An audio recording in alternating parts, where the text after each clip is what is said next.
Welcome to Developing and Deploying Agri-Food and Climate Tech Innovations, the Role of Tech Transfer, an event jointly organized by LVenture Group, the European Centre for Development Policy Management, ECDPM, and CGIAR Accelerate for Impact platform, an initiative empowered by the Alliance of Bioversity International and CIAT. It is my pleasure to be your MC for the day. My name is Kevin Dowling, and I am the Knowledge Management and Communication Specialist with the CGIAR Accelerate for Impact platform. The objective of today's proceedings is to highlight the role of tech transfer in creating thriving ecosystems that support the development and deployment of innovations that hold the power to drive progress towards sustainable food systems and climate action, to empower young talent, and to enhance business competitiveness. Our programming today begins with a keynote address, which will set the scene in terms of tech transfer and its global challenges. This will then be followed by two panel discussions. The first on the potentials and the opportunities of tech transfer models for agri-food and climate innovations. The second will then focus on tech transfer as a means for international cooperation and development. We will have a second keynote address in between the two panels, again, contextualizing the ag tech landscape with expert market insights before we then move on to the closing remarks. We are honored to have an impressive gathering of distinguished speakers with us today with a diverse range of expertise, whom we look forward to introducing as we proceed through the event. Following the event, in-person guests are invited to a networking cocktail reception. We had great intentions to do that out in the garden. That is looking less likely as the day proceeds, but we will touch base with you on that again as we go. And so to officially open this event, I'm pleased to introduce Javier Mateo Vega for opening remarks. Javier Mateo Vega, the Global Director of Partnerships and Communications at the Alliance of Bioversity International and CIAT, is a distinguished leader with a joint appointment as Senior Director of Partnerships Intelligence at CGIAR. With a diverse career spanning natural resource management, diversity conservation, ecological research, and sustainable agriculture, his extensive expertise make him a driving force in research for development worldwide. Javier, the floor is yours.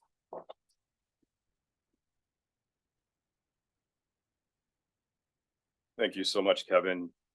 So good afternoon, esteemed colleagues and friends. We're absolutely delighted to have you here today with us on World Food Day, and deeply honored as the Alliance of Bioversity International and CIAT, which is the home to the Accelerate for Impact platform, to co-host this event with LVenture Group and the European Centre for Development Policy Management. It's really great to see so many of you who are literally at the forefront of collaborative efforts aimed at developing and financing and deploying groundbreaking agri-food and climate tech innovations. Here at the Alliance and at CGIAR, the Accelerate for Impact platform is our preeminent flagship initiative designed to bridge the worlds of science and entrepreneurship by facilitating the acceleration and the funding of agri-food and climate tech innovations. This is done under the leadership of Giampiero Mensa, who is hiding in the back over there, waving.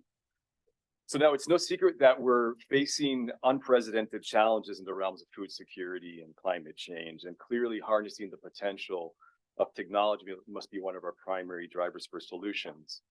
Climate change and land degradation and biodiversity loss and social disparities have essentially created a perfect storm for limiting the potential for sustainable and equitable agricultural development. And in the midst of this, we're confronted with the enormous challenge of having to feed a growing population that's expected to rise to about 9.7 billion people by 2050, which will likely require an increase of up to 70% in agricultural production. And doing all of this within planetary boundaries, so mitigating or avoiding as much as possible social and environmental costs. So the focus of today's event is really on the role of technology transfer and the promise it holds to support the translation of solutions into marketable products. Our toolbox, and the toolbox of many of our organizations, is actually brimming already with fantastic opportunities for impactful change, whether it's in robotics or nanotechnologies, AI, machine learning, the Internet of Things, remote sensing, etc. And these technologies hold great promise as engines of growth and economic development. Here at the Alliance and the CGIAR, our scientists work with a network of more than 3,000 partners, mostly from the Global South, to co-develop digital tools to improve livelihoods and make them much more resilient to the various challenges we're facing globally. So we use and leverage cutting-edge technologies, whether it's machine learning or AI, to produce and analyze large volumes of data and answer complex research questions around crop yield forecasts, pest monitoring, and farmer behavior, among others. At the Alliance, for example, just to name a couple, we have Tumaini, which is a smartphone app for banana farmers using machine learning to solve about 90% of pests and diseases that they'll find in their fields. We have Melissa, which is a chatbot that connects producers in Colombia to weather and yield predictions. And we have Artemis, which is a project run in collaboration with Alphabet's company Mineral, which uses image analysis and collects data on real farming conditions to accelerate breeding and to help better address the needs of farmers.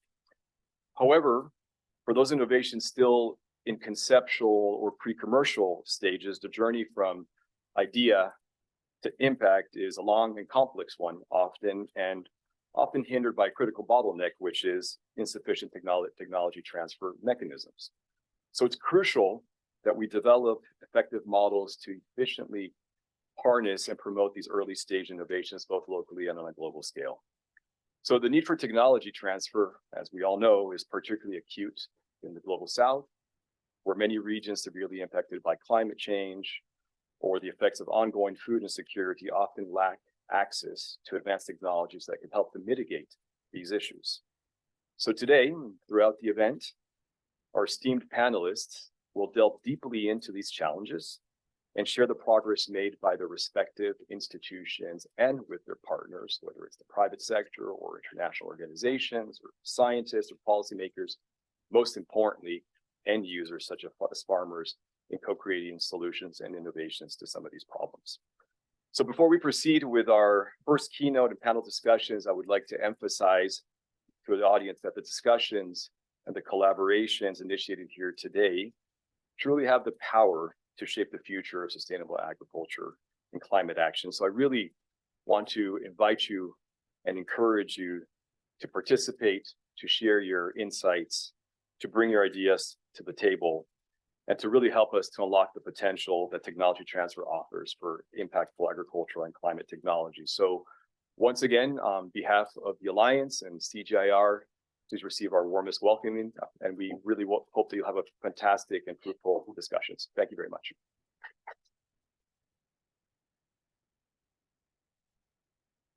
Thank you so much, Javier, for so eloquently laying the foundation on which to carry this conversation forward.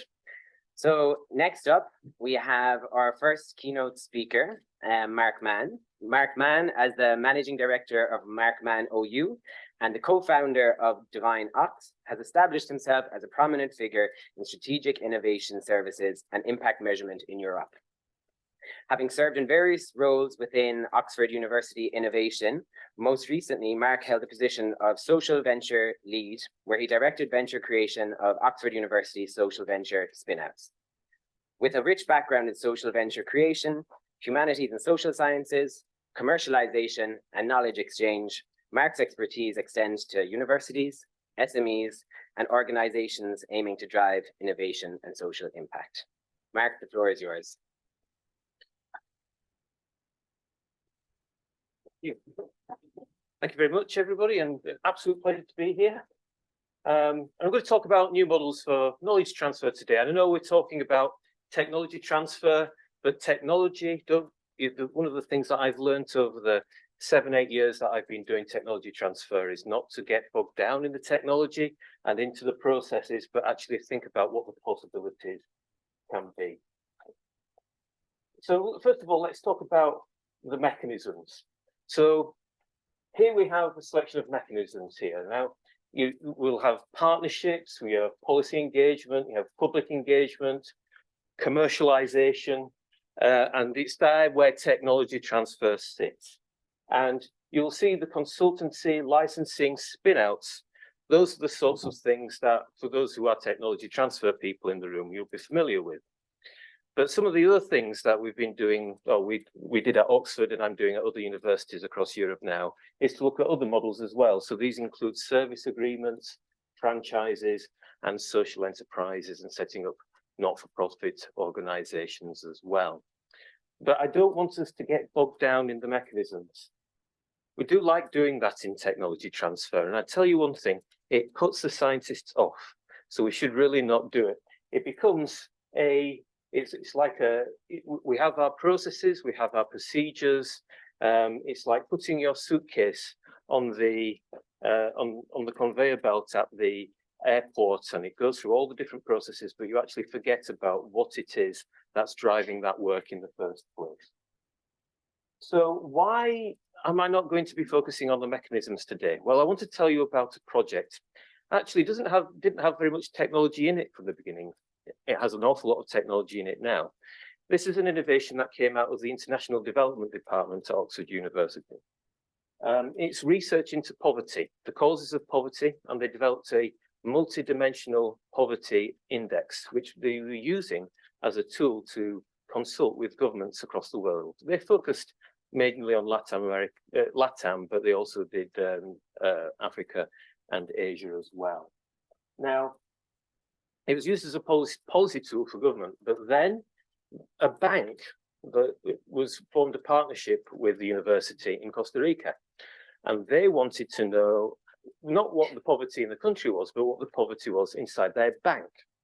So they sponsored a little research project, and they found that the poverty went all the way up to middle management. They said, well, what do we do to fix this? Well, the research group then worked alongside a locally based social enterprise, said, well, if you put these new initiatives into being in your company, then you'll be able to bring some people out of poverty. They did this, and it worked. And what it created was an accreditation. And then more and more people wanted to take the accreditation. So to manage the franchise agreements with all these social enterprises who were doing the work, we created a social enterprise spin out to manage those franchises. What happened then? It generated a hell of a lot of new data. This passed back to the research group. They found new insights. And then what happened then? These were licensed into the spin out, and they decided, well, we can make a lot of money out of this and have a lot of impact. So they created a spin out of the spin out, a for-profit spin out, which was to return money to the cause, which was to take that data where you can show if you put a certain amount of money into a certain area and bring a certain number of people out of poverty. What effect did that have? It meant that you could create social bonds on the basis of that data that you have. So you can actually quantify the social effects that you can have with some money. So with this spin out of a spin out, it is partnering with the department to change policy at national government. So here you can see, this is what I'm trying to introduce you to, is tech transfer is a mechanism. It's not a mechanism in isolation of everything else. It complements everything else. It's one of the tools in your arsenal to get impact at scale. And the chap at the bottom there is the person I credit with coming up with the term impact at scale. And now you can see, you'll be able to see these slides later, take them away. This is actually a very much reduced format of the actual agreements that have taken place. It's built in complexity and size. And now there is a spin out of a spin out, so it looks even more complicated than that. And there is the spin out of the spin out. So why am I telling you all of this? Well, the reason that we got to where we got was we started thinking about the impact first, and we didn't think about IP protection. When I started in technology transfer, the first thing to do was, well, how do I file a patent, right? And what you do is you stack all your patents up in a little corner shop and you try and sell them as much as possible, right? Well, that isn't necessarily the best way of starting a project with your academics. If you start looking at a way of trying to protect what they've got, they will switch off almost straight away. It's not the way of doing it. The best way to engage an academic, a researcher, is to say, well, what do you want to do? Why are you doing this research in the first place? What is your passion? And then to try and find the mechanism by which that is going to be most effectively delivered. I don't think the video is going to work, but we all know the scene from Harry Potter. where he goes in and buys his wand, and it's the wand which chooses the wizard, Mr. Potter, and it is the project which chooses the transfer mechanism. And that is the way in which you should try and approach all of the projects as they come through your system. And the most important factor is whether you have a motivated researcher or not. Now, this is pretty much what any academic in the UK looks like. I'm sure it's the same in Europe as well. You've got to do research grants applications, paper writing. You probably have a bit of line management. If you're supervising some PhD students, good luck to you there. And if you're in a university like Oxford, endless committee work, right? And then you've got somebody from the tech transfer office who comes along and says, we want you to do even more work. So if you are going to get an academic or a researcher to do some more work, they really have to be passionate about it. So it's really important in the first instance to get to understand the researcher, to find what it is that drives them, what passions they have. Once you have that, what are the ways in which they want to make that impact? Those are really key in trying to determine what models you can use to roll out your innovation. What you can't do is to try and fit the researcher into a box, into a process. You need to build a process and the method of transfer around the researcher. And then the obvious thing, are you solving a problem for someone or something? Is the project already engaged with partners outside the institution? This is a good sign. Is there a need or a want? Or is this project a nice to have? And are there organizations out there looking for a solution to the problem that you have in front of you? So good signs. You've got three categories there: need, want, and nice to have. The more organizations you have in 1 and 2, the better your prospects are. But if you've got researchers who are engaged with the outside world already, there is a clear need for what you are doing. You have evidence that you have the solution and that you can see that this could spread beyond your current interactions, then you've got a really promising project. And then wider considerations. So this I've taken from CGIAR's website, so you'll all be familiar with this. You have what impact thesis is you have in your organization drives the behavior in an organization. And I was delighted to see you have a dashboard where you track your impact as well. You would be amazed at how few people do that in their own organizations. And then obviously you have the wider considerations of the SDGs, which is driving a lot of policy at the moment. So to summarize the methodology, when not thinking about intellectual property first, this is a methodology developed by one of my colleagues in Germany, a KT-cubed methodology. And it is obvious, but it's an iterative one, where you have 3 aspects of how do you turn research into benefit. And it is really obvious to many people in the room, but you would be amazed by how many people see this and go, oh God, I've never thought about it that way before. And which is, you need to be able to describe clearly what it is that you've discovered, who the target groups are, who's going to be interested in it, who are the beneficiaries and stakeholders. Also, that means that people don't want the thing to go out that you've just invented as well. That's really important.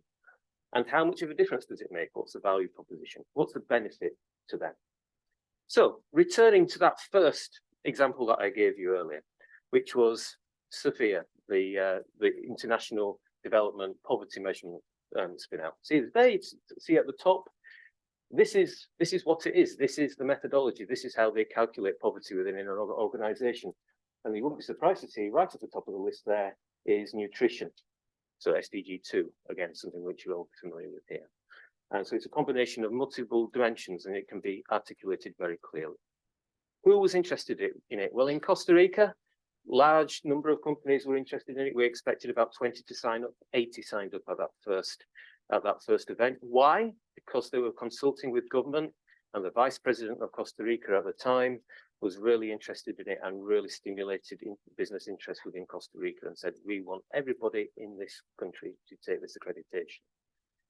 They were then sponsored to take this methodology to the United Nations General Assembly, and then everything just took off. So they could see how it would work. And said that how much? Well, these are the questions, if there are the technology transfer managers in the room, that you have to ask. And you have to ask this first before you start thinking about patents and protection and all those sorts of things. You need to think, you have a measurement system that can measure poverty, for instance. A bank has asked to be measured. Why do they want to be measured? What's their motivations? Get to the bottom of that.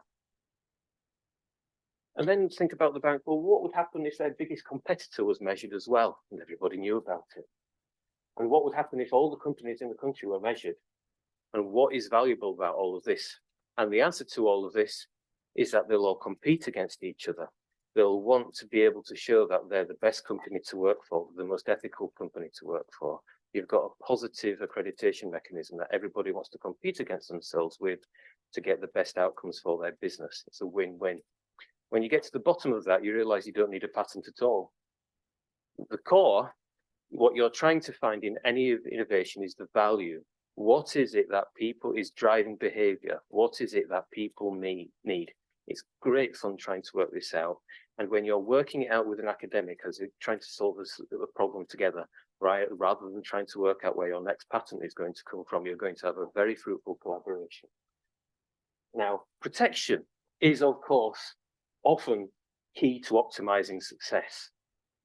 I'm not saying you shouldn't be doing any patenting. But if you're more concerned with positive impact, your IP strategy should not dictate the direction you take with a project. Think about what is best for the project first and your impact first. Yes, it does sometimes mean you leave yourselves exposed, but you take risks. I mean, you'd be surprised how many times you take risks and it actually works out. So you have to be able to believe in your own brand and the worth of your own organization, and that is key. So what do you need for a successful transfer project? You need to be motivated to do it. You need to be solving a problem for someone else.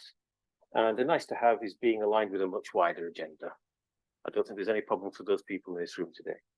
But you do need funding. You need targeted translational funding to bridge the gap with partners. Those first interactions with the outside world are very important. Those pilot projects where you translate the research into real world impact. I'm going to finish with an example here of a bit of funding that was announced last week, just to give you an example of how translational funding can work.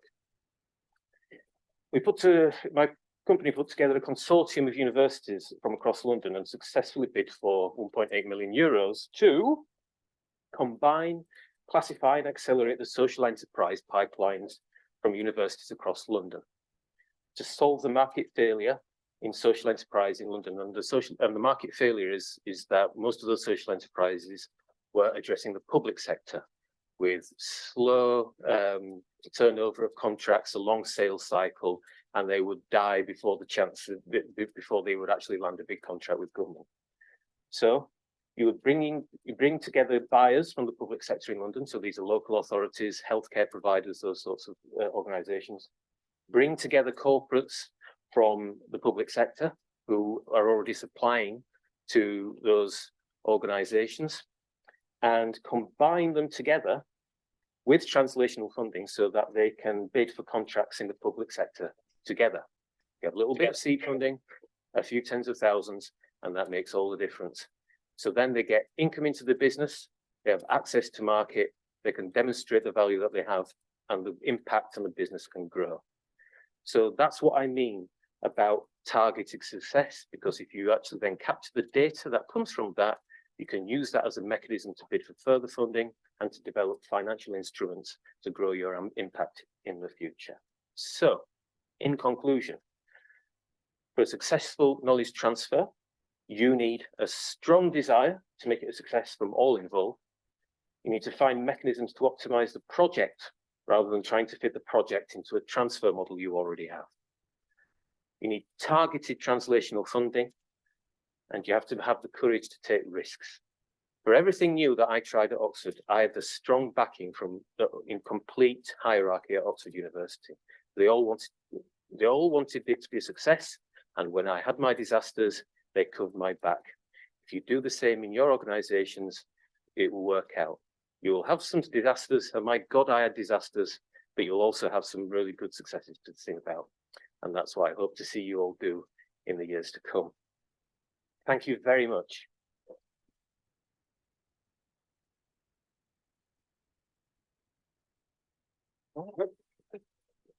Thank you so much, Mark. You've given us much to think about now as we move on to our first panel discussion. So the guiding question for this panel discussion is, how will technology transfer unlock the potential for impact of early stage agri-food innovations?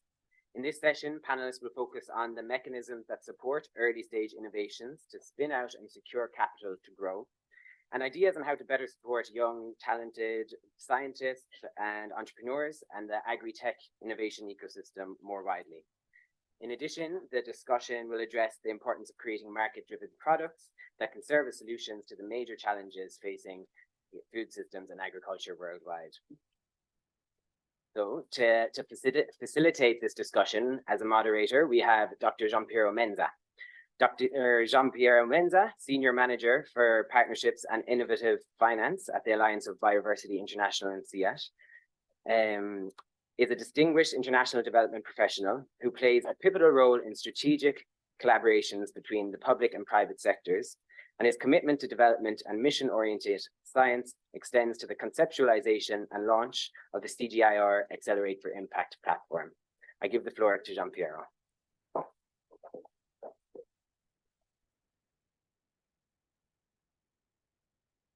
Thank you, Kevin. And hello, everyone, and greetings to our online participants from the vibrant Rome. It's good to see you all here. You know, we have such a great meetings of mind, and we are gathered here today to discuss the role of technology transfer in unlocking the potential of early stage agri-food innovation. Let me say that when we were first thinking about this session, we were trying to bring a different perspective, you know, to talk to each other and kind of better represent a different angle and perspective that organization can bring into this ecosystem. So that's why we will hear today from scientists, entrepreneurs, research organization, investors, and so forth. It is so exciting and inspiring to see such incredible participation in person and online. This means that there is an interest to really understand how we can develop and deploy innovation and make sure that these solutions can reach the people we are all asked to serve. So each of our panelists brings their perspective and experience to this session. So and I'm honored to welcome them for our first session today. So starting with Caroline Lagros, Deputy Director, Innovation and Knowledge Management Division at World Food Program.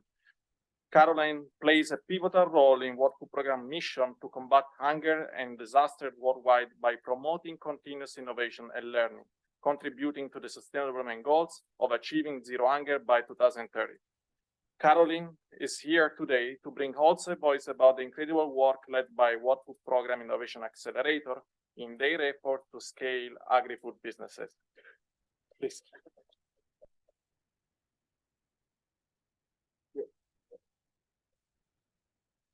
Gaspard Lapin, Partnership Advisor at INRAE, the French National Research Institute for Agriculture, Food and Environment. With his 20 years of experience in agronomy, technology transfer and innovation, Gaspard is the driving force behind the collaboration around the International Innovation Hub in Montpellier, an effort led by the French institution to valorize and commercialize innovation as well as support the agri-tech ecosystem in the global south. Please. Shiva Locisano, CEO at Behold and Senior Project Manager at Netval, with over 15 years of experience in technology transfer and innovation. Shiva has significantly contributed to the Turin Polytechnic first and University of Bologna spin-off portfolio after. As the CEO of Behold, an initiative launched by the University of Bologna to invest in promising startups, he continues to excel in managing innovation and incubation initiative, while his involvement with Netval and International Technology Transfer Association underscores his commitment to the field. Shiva, please join us. Our next speaker is Giovanni Stangellini, Policy Officer and Head of Institutional Relations at PRIMA, the Partnership for Research and Innovation in Mediterranean area. Giovanni is responsible for institutional relations with the European Commission, FAO, Union for the Mediterranean, and UNEP in domains related to the food sector, sustainability, research, and innovation. Giovanni also acts as a focal point for national and international public entities, as well as our local stakeholders on sustainable development. He is a lecturer and co-organizer of the Jean Monnet teaching module on EU and sustainable development, with publication on sustainability, international human rights, public law, and the nexus at the approach in natural resource management. Please, Giovanni, join us. Last but not least, Antonella Zullo, Head of Innovation and Corporate Venturing at LVenture Group, that together with the CPDM today are the co-organizer of this event, and I thank you both for supporting this effort.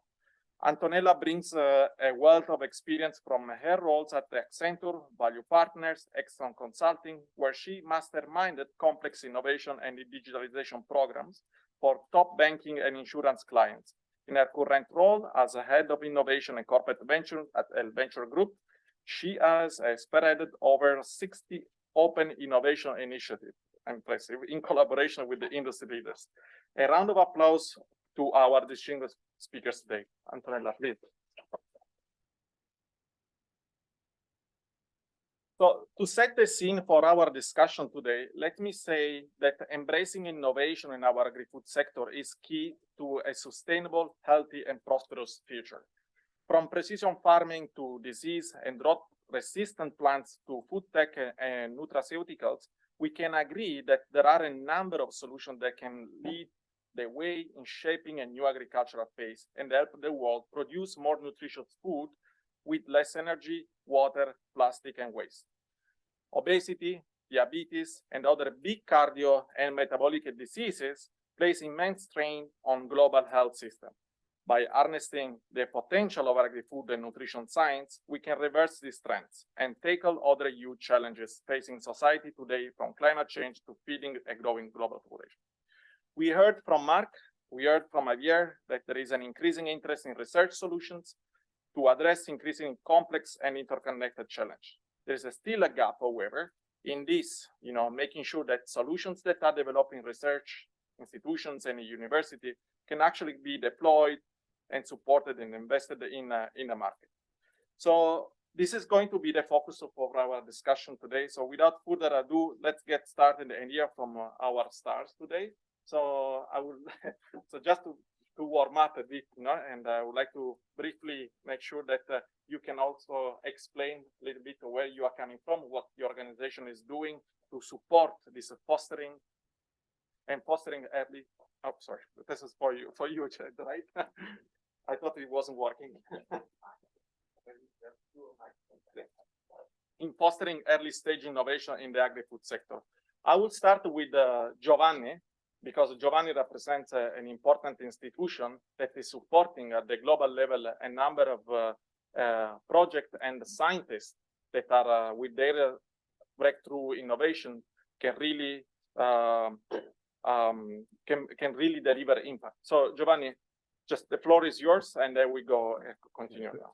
Thank you, Giampiero. Thank you for the to the organizers for the thank you for the keynote.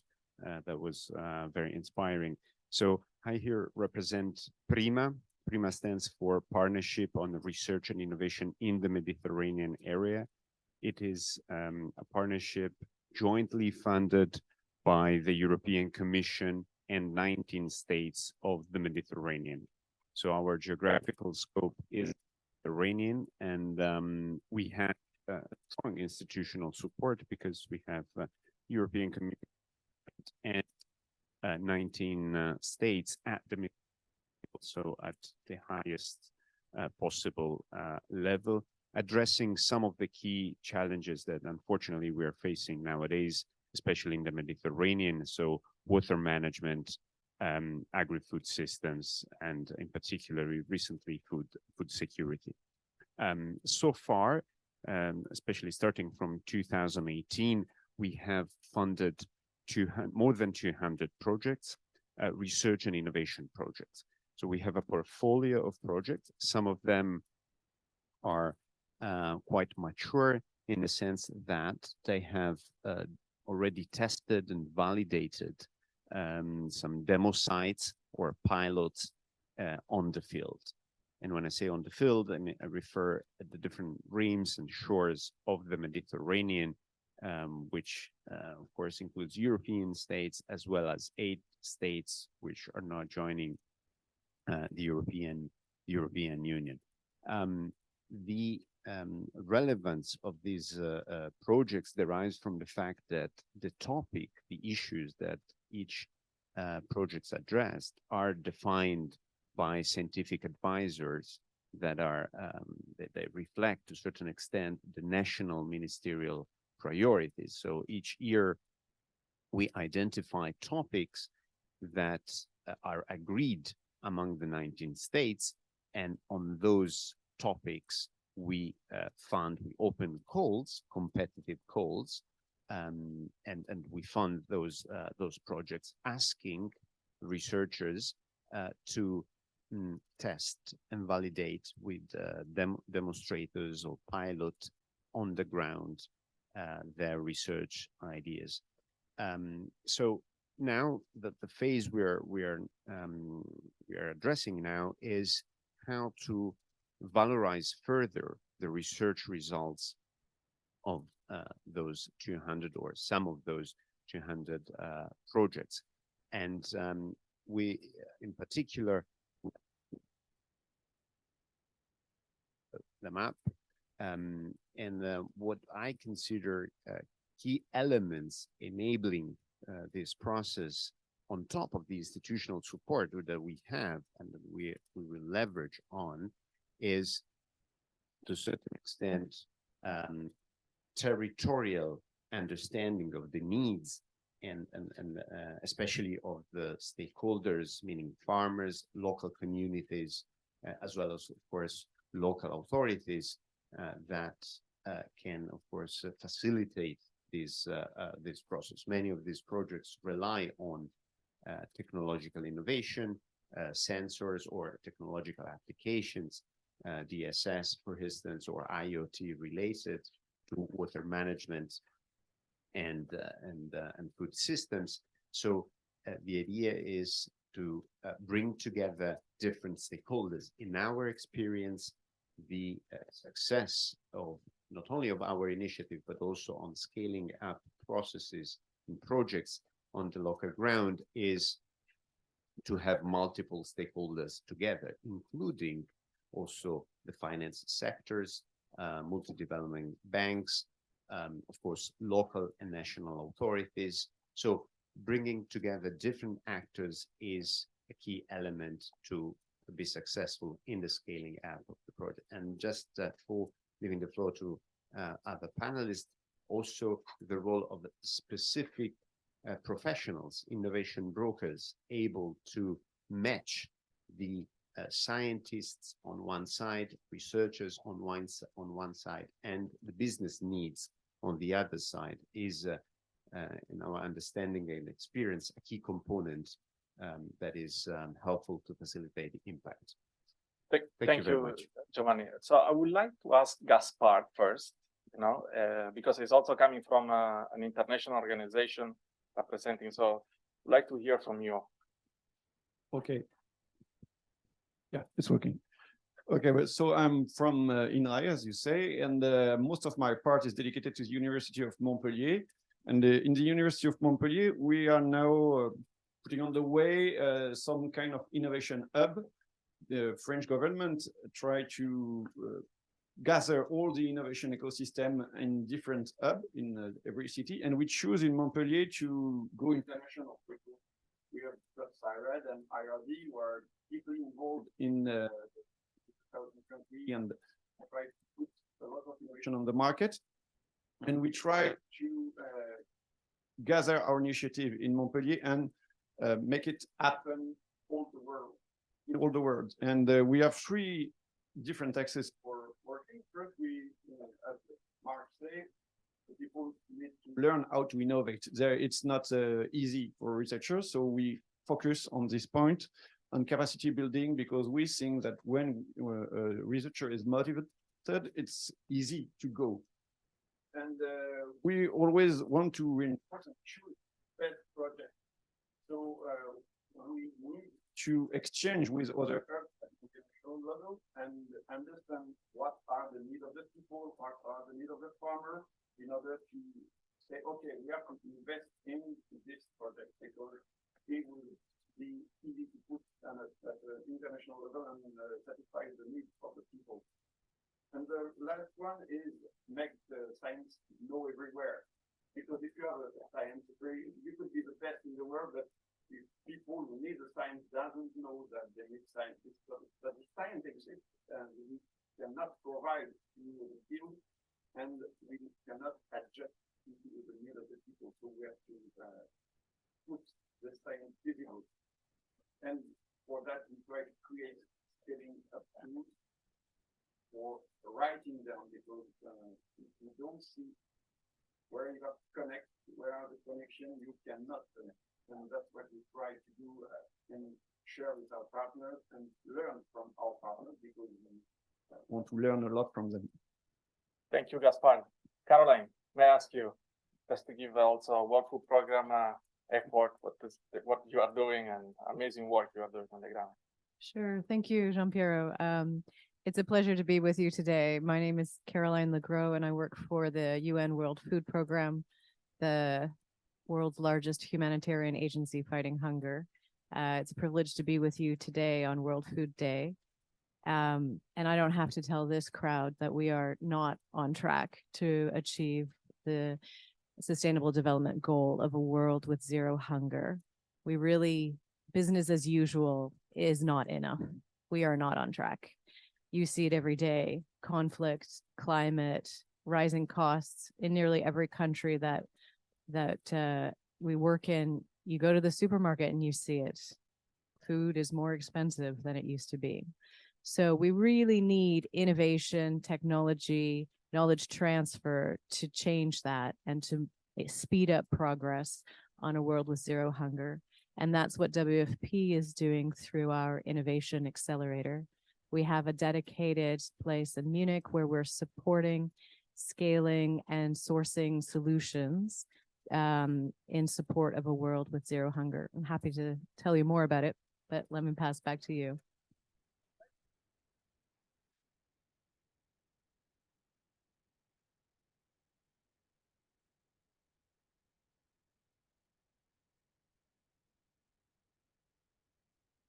Yeah. Okay. Thank you, Giampiero. Thank you for inviting me. It's a pleasure to share a bit of my experience with you all, colleagues. And I have to also thank Mark Mann, because he really set the ground for our discussion. And probably I'm definitely a tech transfer guy, which is sometimes difficult to explain to the people outside from our world what I'm doing every day. But fortunately, here we have kind of the same sensitivity about the topic. But I have now two main appointments, actually. On the one side, I am heading this company, which is a private vehicle set up by the University of Bologna to take care of the spin-off portfolio of the university. It might seem something very, let me use this word, normal to our international colleagues. But unfortunately, in Italy, the vast majority of the public research institutions and universities, they actually really gave up on trying to participate from a shareholding point of view, their spin-out companies, because the legal framework, it's really against us. I would use this, it's a strong word, but I think it's the right one. And Mark, actually, in the very last conclusion, he was talking about taking the risks, no? And actually, apparently, all our system is really set up trying to avoid taking any risk. So this is actually what I'm trying to do, trying to fix it, working around the problem somehow, and trying to find models to allow to the university to play this game, because I think that's a matter of incentives in the end. We've been talking about the incentives that the researchers need to get involved and passionate about tech transfer, but of course also the institutions they need incentives to put resources and effort and time in trying to push forward this mission. And of course, impact is the main one. But in the end of the line, we also need to be able to participate to the value that we can help creating. And so this is the main thing I'm doing. There is another one, maybe I would take some few moments to share with you later, which is more about the previous step of the tech transfer chain, which is about promoting the research results that we are producing in the academic system towards the external world. But maybe I will spend a few words later. Thank you, Shiva. And now from the investor angle and accelerator angle, because LVenture is not only an investor, but also an accelerator. Thank you, Piero.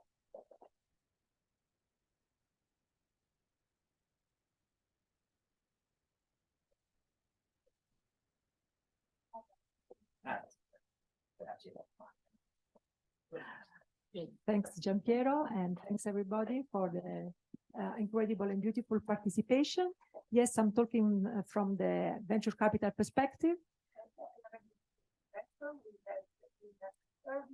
Startups, so we invest with the pre-seed. We launched the LVenture Group in Rome in 2013, so 10 years ago. We actually are like a pioneer in venture capital in Italy. And the idea of launching it exactly in Rome is about the fact that in Rome we have a reservoir of talents of universities, but also a reservoir of huge corporations and political institutions and government institutions, international organizations. What we do, we don't only invest in startups with the pre-seed and seed investment, but we also support them 360 degrees along the whole path from the first seed fundraising up to scaling, up to exit eventually. And we believe that to do that, it's important not only provide a network of professionals and accelerate them, but it's also very important to provide a network that is set by corporations, as I was mentioning before, and other stakeholders and institutions. We have an acceleration programs. It's an acceleration programs that has been already now we arrived to 20 editions of our acceleration program. We fine-tune this program year by year, and we involve vertical experts every time we need to involve expertise from the fields where we implement our acceleration programs. In Agri-Food, Agri-Food tech, we invested in 15 startups. We invested personally almost 2 million euro, but those 2 million euros permitted the startups to raise more than 18 million euros. So, we work as a leverage for the startup world. Also, we work in climate tech, and this I like to mention because in climate tech there is a lot about also water and air treatment and quality improvement. And this is one of the most interesting initiatives we are involved in because it's a multi-stakeholder initiatives where we work together with large corporations, institutional investor like Cassa Depositi e Prestiti, and other investors.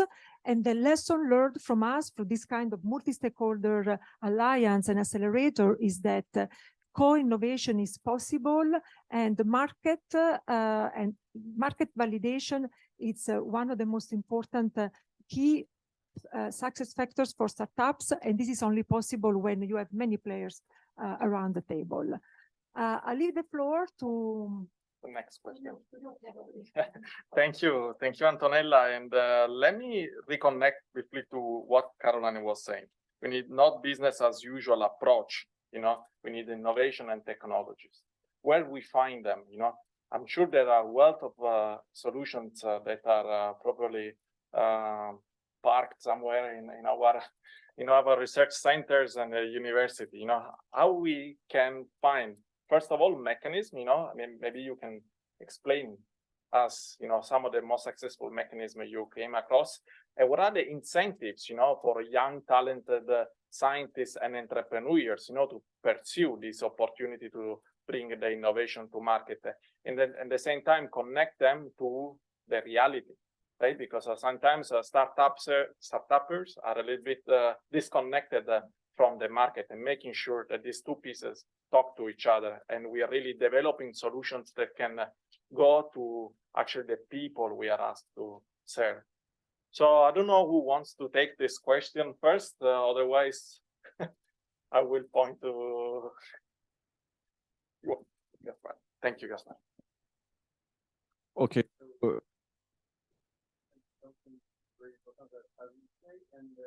We need to put in front of the reader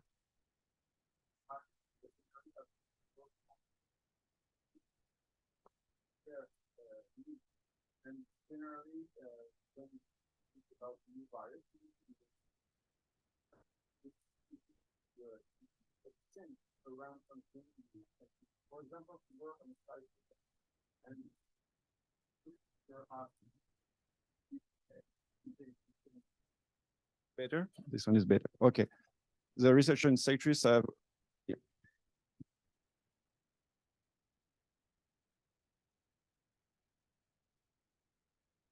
so they have new idea every day, and when the idea is new, they make a seed and they make a citrus, and then they try to test by themselves. And if they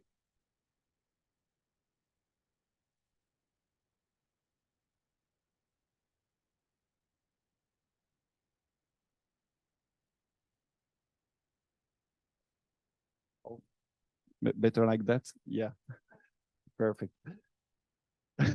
I'm not a singer, as you say. So on this way, it's a good one, and the citrus go in the field and go in the market. At the opposite, on vine, the researcher do all the business by themselves, and when they go to the market say, no, your vine are not good. We don't have tested the vine with the grape before. We don't want this grape. So the first of all, as you say, is really speaking and confronting every day the researcher with the market. And sometimes they fear, and we have to fight this fear and say, okay, they are not bad people. They're not going to kill you. They're not going to take your research without any come back for you. You're going to churn an equitable plan, and everything going to be fine. And that's our job at Tech Transfer Office. It's to be sure that nobody is harmed during the tech transfer process.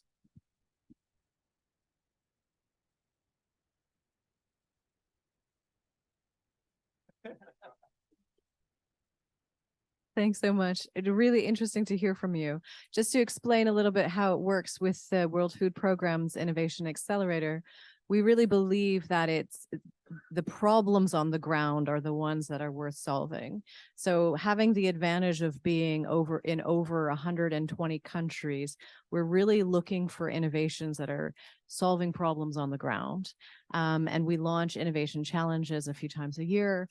And really, we're getting thousands of applicants and coming in with super ideas. And we have a process where we're selecting the ones that are good, bringing them for a boot camp, moving their idea through a business model, looking at the economics of it, supporting with small seed funding, but also more importantly, supporting with mentorship support, 6 months of working with others who've worked, for example, as a startup, and looking at the business side as well. And those innovations that have been very successful or have shown a big impact, we're also moving them into our scale-up phase. And right now we have 16 projects in the scale-up phase, which we are hoping to push in, to share with many countries, with millions of people. Last year, we reached 39 million people with our innovations, and we have innovations in 88 countries. So really hoping to scale. Thank you, Caroline. Thank you, Shiva. Okay, thank you. I would like to take actually in your question, Giampiero, there were different points. Colleagues taken a couple of them. I would like to go on the off the shelves technology results that lay down sometimes in our universities and hand drawers, as we often say. That's really part of the second thing I am involved at the moment, which is the one I was mentioning, which is a project we are bringing on in NetVal. NetVal, as have been said, is the national network for the valorization of the research, is a national association of for-profit organization grouping almost all of the Italian research centers, universities, and research hospitals. And actually what we are trying to provide to our associates institution is a system, a platform, it's a website actually, which is called Knowledge Share, which is just a window, nothing more than that actually, but it's something that we are really trying to put at service in the sense of giving them a very big and seen place where to show what they have, what are the objects that could be put at service of the collaboration with companies, corporates, and other institutions. So it's a matchmaking platform actually, presenting nowadays more than 2,000 results. And what is interesting is that again, we didn't invent anything, rocket science. It's just a website to show off what they have. But what the value here is that we've been able to group the whole country, and in this way we have much more access, much more visitors, and also what it's coming out from this experience is that we unlock the opportunity to see how different technologies from or solutions from different organizations can group together to solve the same needs, or everyone part of the same needs. And I think this is very interesting. I also looked briefly what we have in terms of agri-food technologies on that. And I can tell you we have more than 170 different solutions on the platform, owned by more than about 55 different organizations. And this is more or less 10% of the entire portfolio of the solution that you can find on the platform.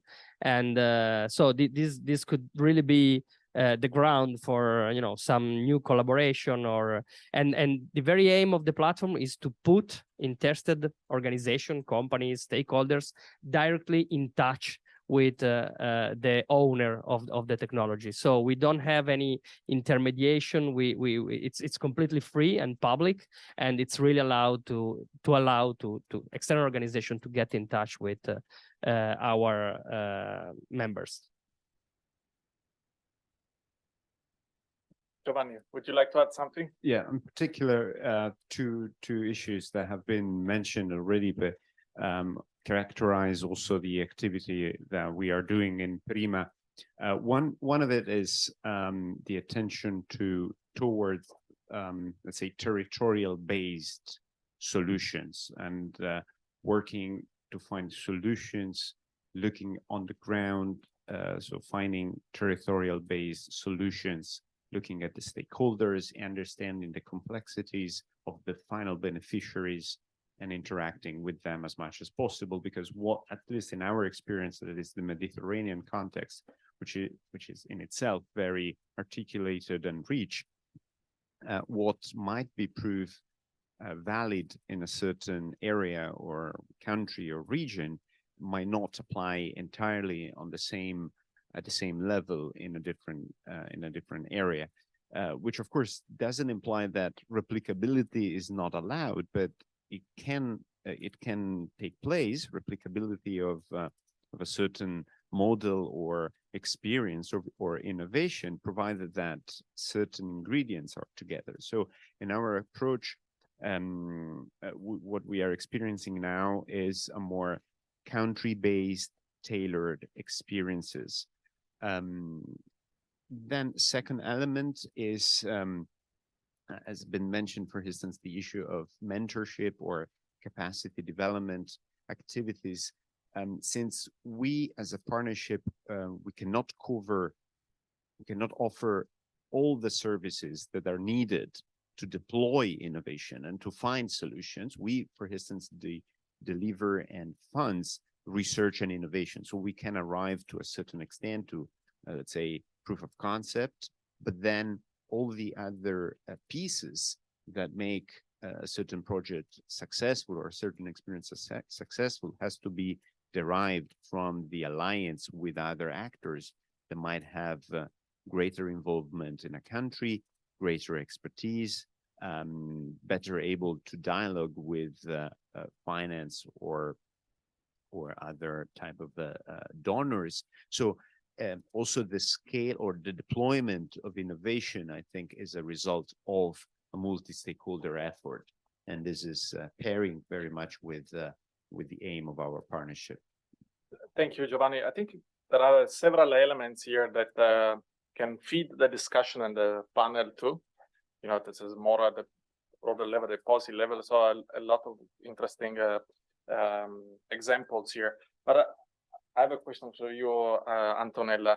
So from a venture capital perspective, you know, you have a different type of risk appetite, right? You know, when let's say, and of course there are a number of solutions that are promising, but you also know that developing an agri-food or climate tech solution takes probably much more than developing a digital innovation, right? And it can be done in-house, you know, with your team or there. Instead, an agri-tech solution, you have to take, deploy, test, you know, you need to wait for the proper cycles. So what factors influence your risk tolerance for early stage investments in agri-tech?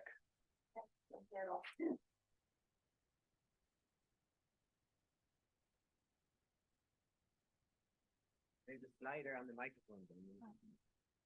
Right now. Do you hear me now?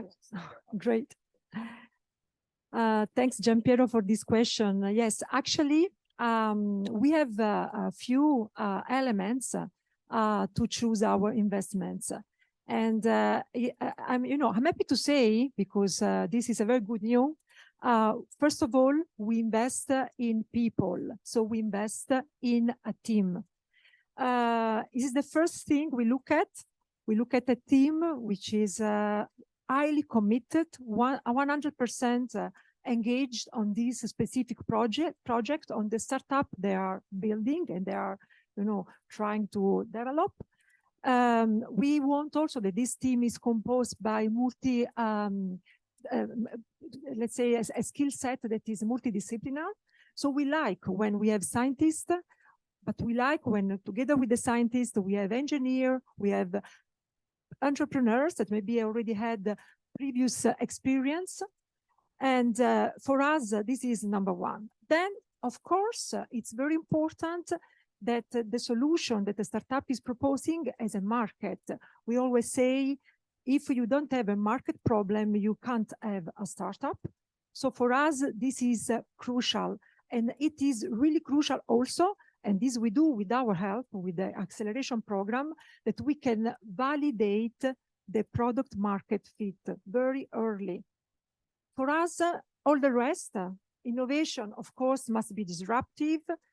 We can wait, we are patient, you know, we are not willing to get the money back soon. So we can somehow suit with the Agri-Food tech longer process. Again, we believe that when we have a team with scientists involved, it's very possible and very interesting to develop something that can be also really resilient and also really ready to pilot if something, and pivoting if something is not going well with the initial idea and solution. Thank you, Antonella. I must admit that this interest for more patient capital, you know, to support, it's something that we need to do more, right? A lot of innovations that can be supported. And I see also here in in our participants here, representative of venture capital that are really targeting this type of solutions in the early stage.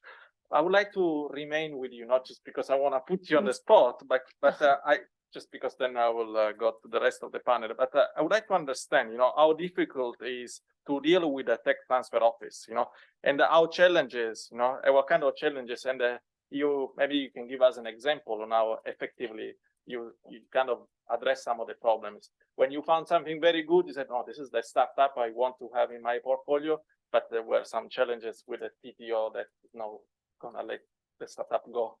Well, first of all, thanks to Mark for his beautiful introduction before, and I agree with many of the ideas you shared before. Sometimes involvement of the TTO and relation with TTO can be complex and can be bureaucratic, and this is the most difficult thing for a startup. That a startup is a fragile, very fragile animal. Sorry to say that. They work on really, really, with the small few resources, financial resources, and with short time.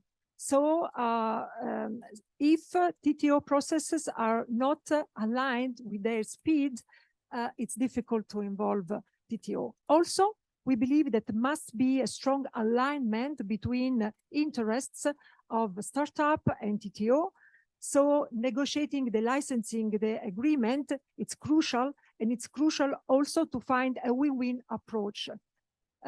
Finally, we believe that it's important to understand for a TTO that the startup has a long-term strategy and that results can, happen after few years.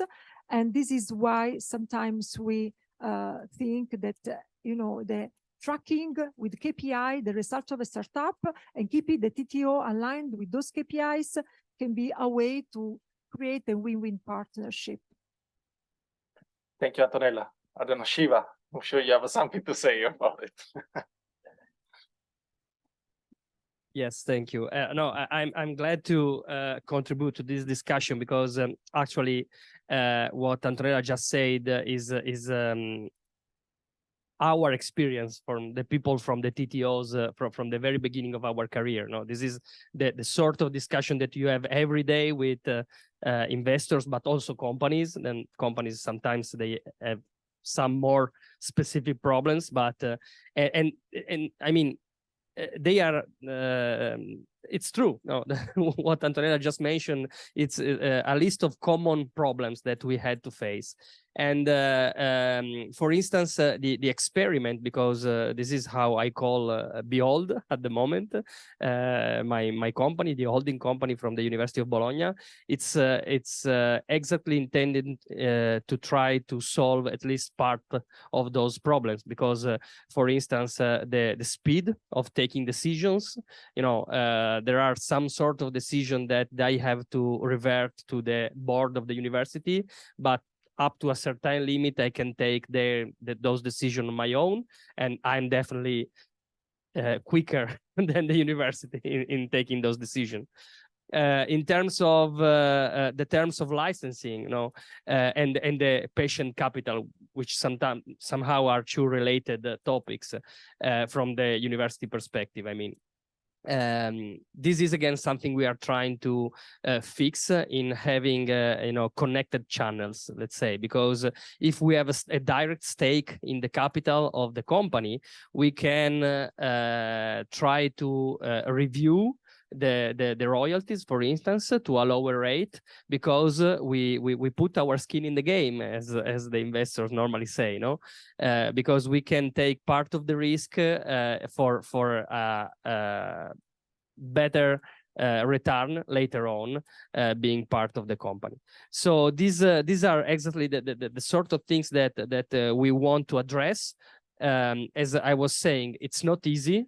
So probably I think the most interesting expectation of this experiment that we are doing is that if we will demonstrate that we can fix at least some of those problems, this could probably become a model that could be further exploited also from other organizations. But definitely, since we are in Rome, so very close to our government and the politics, I think we all share the idea that some sort of legal framework intervention to support this sort of policy towards helping universities and research centers, helping startups is something very much foreseen. So hopefully sooner or later someone will listen to us and try to fix this. Thank you, Gaspard, of course. Yeah, I've got another thing to put on the floor. I think there's two main things. First, we can be easy if you want. It's quite easy to say yes. But for that, all the TTO have to learn to say yes. There's some who are trained to be on the private sector. I don't know why, but they say no, no, no. And it's very difficult for you to really push money on the startup. So first part is education of the TTO, know to negotiate and understand that negotiating is speaking to the other, not say no, no, no. That's the first part. And I'm a yes man, so I prefer to have a small deal than dream of a big one with another one. This is the first step. Second step, say yes will be easy if we are sure that something coming back. And that's very important. There are some institutions who say, oh, it's public money, so you don't need income back to you, and you don't need money, and we stop and we take the science and go. This is impossible. And this is the good deal. We can be a very easy yes man, and if we are sure their return come. And the last thing is that if we want that happen, we need people. And we need to say that the money coming back to our university, our public research office, need to also go back to the TTO to be sure that you will find enough people to make the law and write down everything you say, because this is, I think, from my experience, the most difficult part. We are low because we are not enough people to write everything down, and we manage 100 projects every year, and it's impossible for one single people to put two different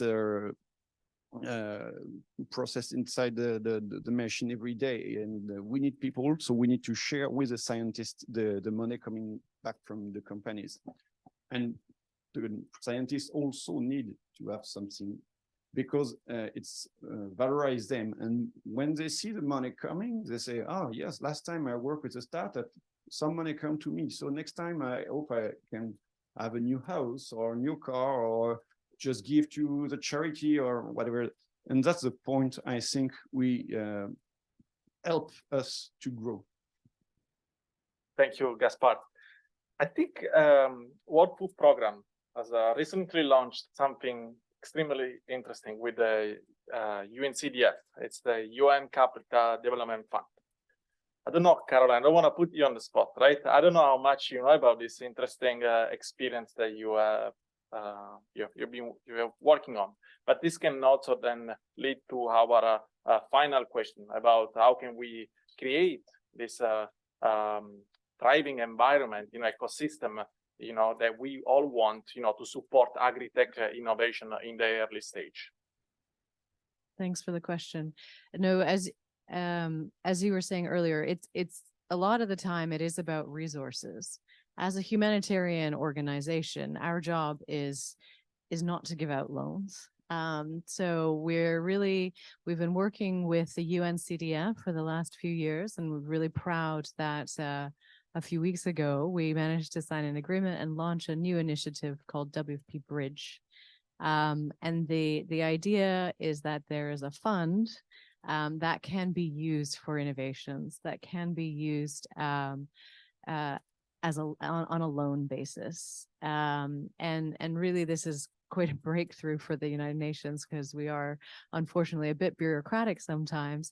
So it's great that we found the legal modality to be able to do this, to allow for investment where it makes sense.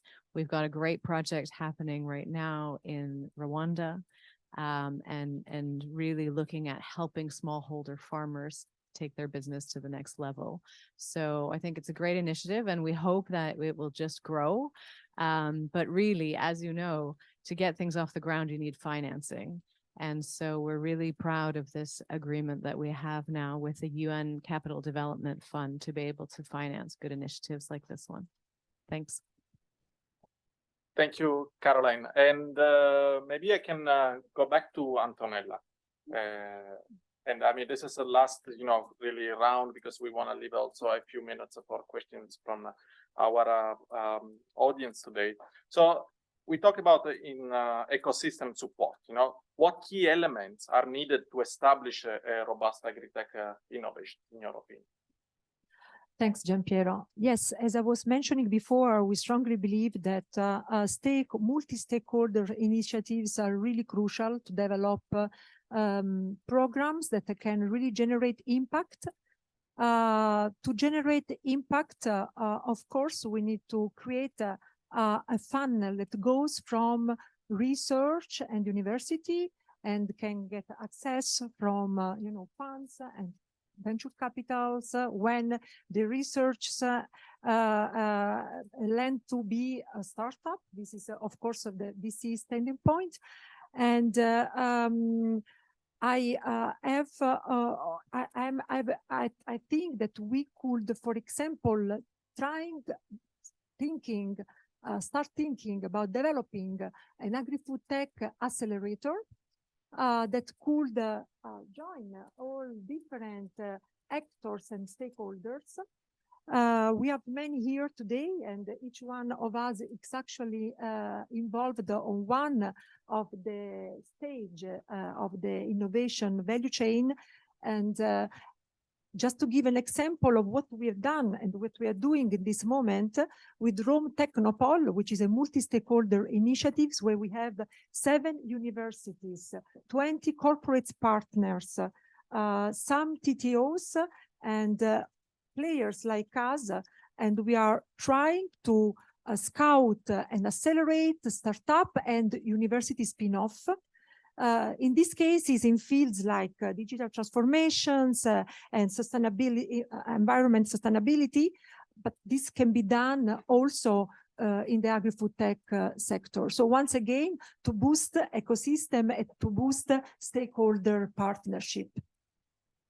We take this as an invitation to work on something new. It's clear it is. So, Giovanni, would you like to add something about this? What, in your opinion, are the ingredients for a successful, robust agri-tech ecosystem? Just starting from the last word, ecosystem partnership, to have it, the long-term commitment is also needed, because you can create a partnership for a couple of years, but as in the keynote Mark mentioned, you need to take risks.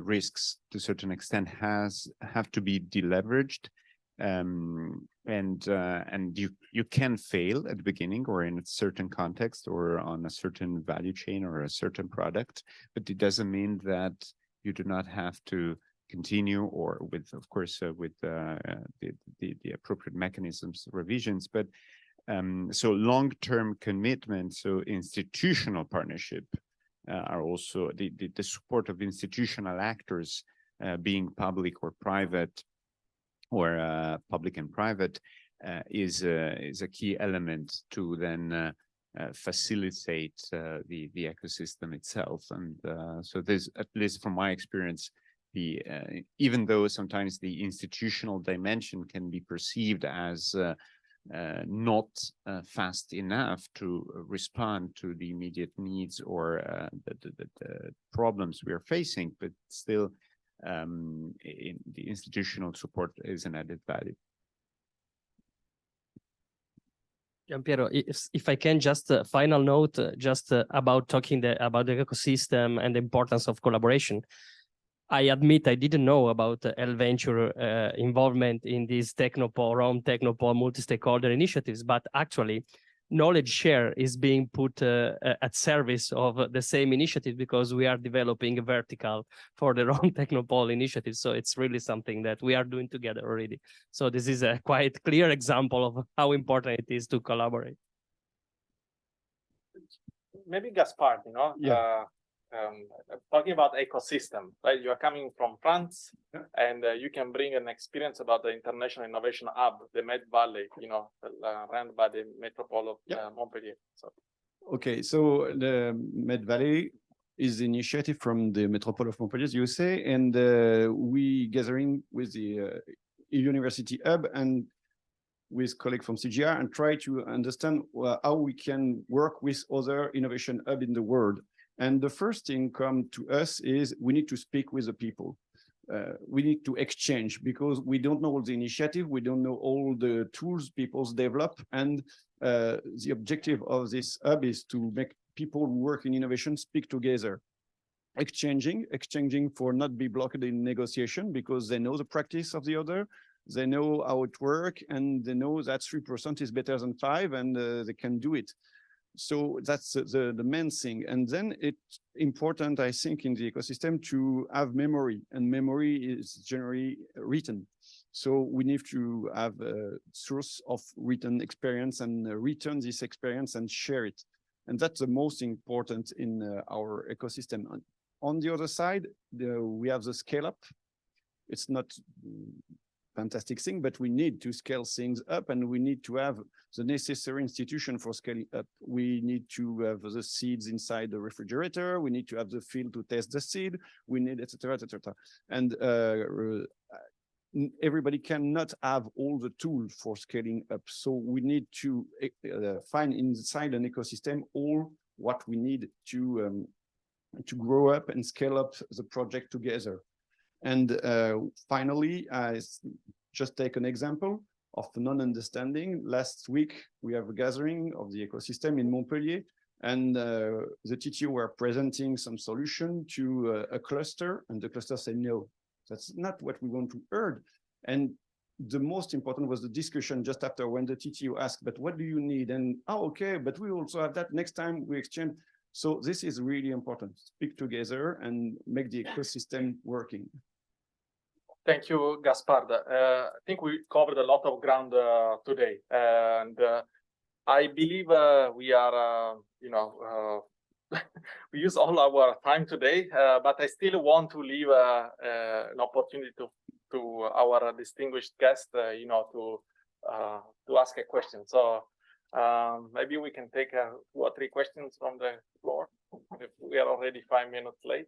Thank you. I'll try to be very short because this is not exactly my field, as you know, but I took the inspiration from Giovanni, with whom we cooperate since a long time from the institutional point of view. So my question is, we want to set up a center for innovation, higher education, and science diplomacy on sustainability, because we believe, this is the 5th year we developed this interinstitutional cooperation, that the private public sector can meet and find a stable place where to exchange projects and innovation.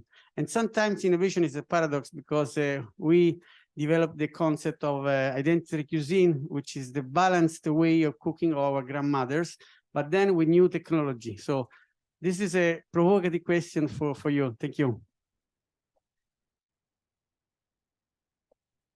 We have another question from Professor. I've promised it over to the other side of the room first, but we can go to you after, Professor. Thank you. Very, very enlightening. Name, last name, and organization. Stefano Marras from Bayer, Bayer Crop Science Division specifically. I was really, really interested in what you were saying, and I got a few words like from Mark, the data part that were collected and generated, and listening to the venture capitalist. I was thinking about how important it is and how much effort and money you put into startups to collect those data that are becoming so key for startups to mobilize money to get credit from banks and to appeal to investors, like all data about how sustainable their product and solution is from a socioeconomic perspective and from an environmental perspective, which is key for investors. Thank you. So who wants to take them, starting from Enrique? One more question. The professor. The third question. No, it's fine. Thank you. My name is Olale Kapkimbo. I work for African Union Development Agency, NEPAD, based in South Africa. So I flew in from South Africa yesterday. Thank you so much, Caroline. Your question, your discussion is really of interest to me. I want to ask maybe across board, how do we reduce on silo funding for initiatives that are beneficial to institutions? So that at the end of the day, there should be a pathway that's the issue of individual getting funding, and at the end of the day, the institution to carry out those activities are not benefiting. I know we're talking about TTO, but at the same time, to strive through for a particular innovation, there's a component of institution that's for sustainability. So how do you reduce on silo funding? That's the first thing to Caroline. Then also back to Antonia on your involvement on innovation. How much of this activity do you have in Africa? Do you have any collaboration work and activity that you're doing in Africa presently? If not, how can we collaborate together? Because I head the Center of Excellence in Science, Technology, and Innovation, and we are developing Innovation Hub. So how do we partner together to really move to have EU African collaboration on innovation? Finally, on with LEPI, I think we've started a conversation. Maybe I should leave it there. We can keep it up because of time. Who wants to go first? We have 4 questions. Gaspar. Yeah. I can answer on data because it's a very important subject for us. Collecting data is really important for startup, I agree. And sometimes collecting data is the most expensive part of a research project. So generally what we do is not putting the money inside a startup, is collecting in the public research office the data, and then have a contract with a startup to be sure that they can have the data as a private thing. And this is the most efficient part. It's not raising money, but there are investors who can help for that. And if they don't have to pay for collecting the data, it's easy, and the amount of money to raise is low. Something? Yes, and from the experience, for example, of the Clean Tech Accelerator I was mentioning before, actually we accelerate startup that not only need to reach, business goals, but acceleration also proof and reach SDG. So in this case, being a multi-stakeholder actor, the access to data is because many corporations are participating to this accelerator. They open their access to their data. And then we have, in this case, collaboration con University of Sant'Anna, which is specialized in SDG impact analysis that help us along the whole process of acceleration to make sure that every checkpoint, every sprint, the startup are measured not only on business goals, but also on SDG metrics. Thank you. So, I know, Caroline, probably you had a question. Yeah, thank you for the question. How it works with WFP's Innovation Accelerator is that it's open to, when we have an innovation challenge, it's open on our website, and we welcome applicants from startups, from NGOs, from WFP offices, from institutions. So you're welcome to apply to the Innovation Challenge, and funds are awarded as I described earlier.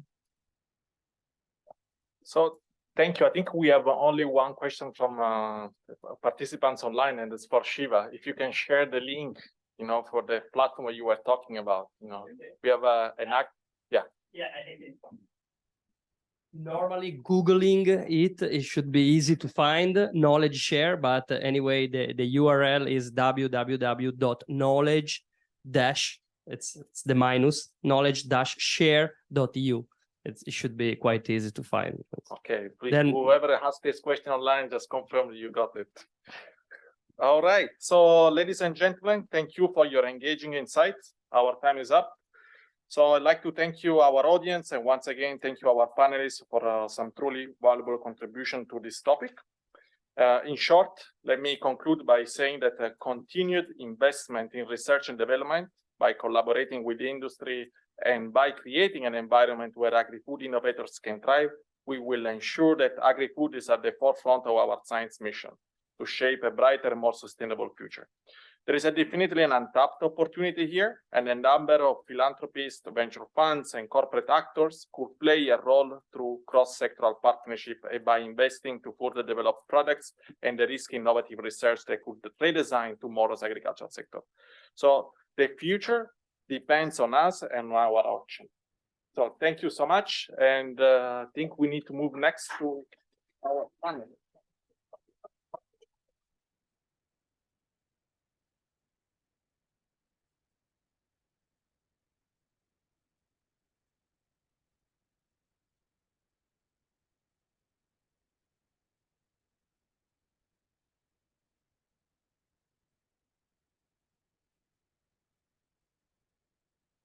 Thank you very much, Giampiero, for moderating that so smoothly, and thank you to our guests for sharing those insights, and also to the audience for your questions.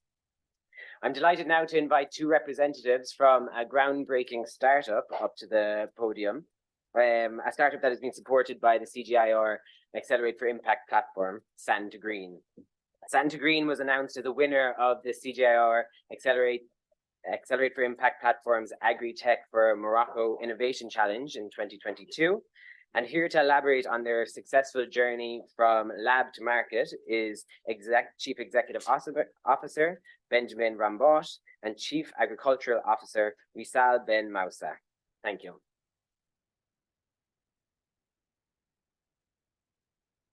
Maybe just Ben. Yeah, Wisal is still on our way to come here. Hi everyone, sorry for the exhausted face. It took me like 2 days to go out from Moroccan desert, so today I'm traveling, just arrived this morning. My name is Ben. I'm one of the co-founders of Sand to Green, a French Moroccan startup that cultivate deserts thanks to agroforestry model and solar desalination.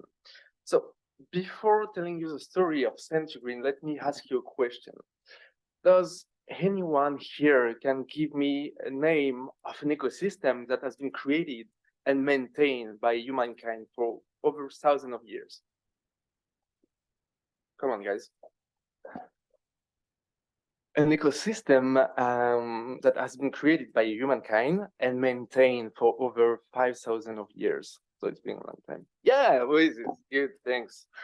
How is this ecosystem is one of its kind, and it doesn't really exist without humankind, and it doesn't survive without humankind, which make it a great example, because not only it is an like ecosystem that has been created, but also that has been passed from generation to generation. And so it's a good anthropological example. And so when we did realize that with my co-founder, we started to think, okay, so maybe recreating oases at a small and very large scale could be an answer to, I don't know, like feed 9.5 billion people by 2050, or maybe fight desertification. We're losing each year 30 million hectares of arable lands because of desertification, which is like one football field every 2 to 3 seconds. And let's not think it's only for Africa, because Europe is also very concerned for this problem. It could also solve kind of biodiversity crisis. It could be one of the answers. And so when we realized this, we started to dream, what if we could change paradigm on agriculture? Come on, today, the agriculture is responsible for 80% of global deforestation. Agriculture is responsible for 25% of greenhouse gas emission. And so what if the agriculture of tomorrow could be part of the answer for climate change? What if the agriculture of tomorrow could transform arid lands into arable lands? Come on, it makes sense. Agriculture is about growing trees, growing plants that doing photosynthesis, that capture carbon into the soil. So to do so, to realize this dream, we knew that we needed to have like strong agronomic protocol, as well as a very profitable business model. And so we decided to start as a side project. And after 4 years of this proof of concept, we not only had like pretty good result for tree growth, a lot of food production, but also we regenerated our soil. And so we decided to go further. We started this project in 2019, and in 2022 we decided to create the first startup doing soil regeneration in desert, Green. It was in April 2022. In June 2023, I met Gianpiero and Claudia, and they were organizing a startup challenge for agri-tech startup, not only in Morocco, but for every agri-tech startup in the world, but that applied in Morocco. And hopefully we won. Thank you so much, Jean-Pierre, for voting for us. Where is he? Not here. I still owe you money? No? Just kidding. And everything accelerated. We built up our first agroforestry model. We developed new plantation. We developed a business model that also include carbon credits to be even more profitable. We integrated as well intercropping into the revenue with the agroforestry system. And we even finished a $1 million USD fundraising end of 2022 to develop new protocols, new soil amendments, and even software that centralize all the knowledge to make it accessible to everyone. And we also developed a franchise model. But nothing would have been possible without scientific knowledge, without them helping us to go further, to build some protocols. Nothing would have been possible without CGIAR helping us to develop new soil amendments, new contact with new scientists. And it's really, really important for me to develop startup based on scientific knowledge. And you're the one that can do that. But you need to be able to take like long-term commitments. You need to be able to take position for like strong support for the startup. You also need to be able to take some risk because most of the startup are gonna fail. So I truly believe that startup for a better world can only be real if there is a good synergies between scientists and startup world. And you're the only one who can do it. I think my time is up. If you have any question, please come to meet me afterwards. Thanks.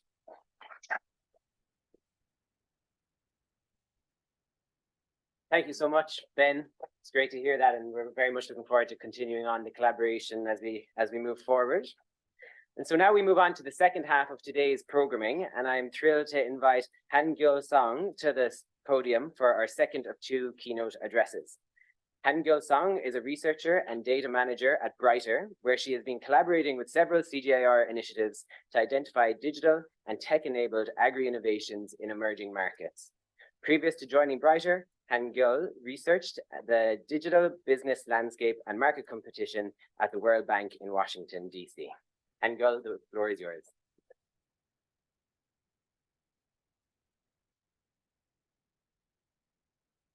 Hello, good afternoon. Can everyone hear me okay? Cool. So first off, I just want to say thank you for the organizers for putting together this event where everyone's sharing a lot of different knowledge, and also for inviting Brighter Bridges to this place as well.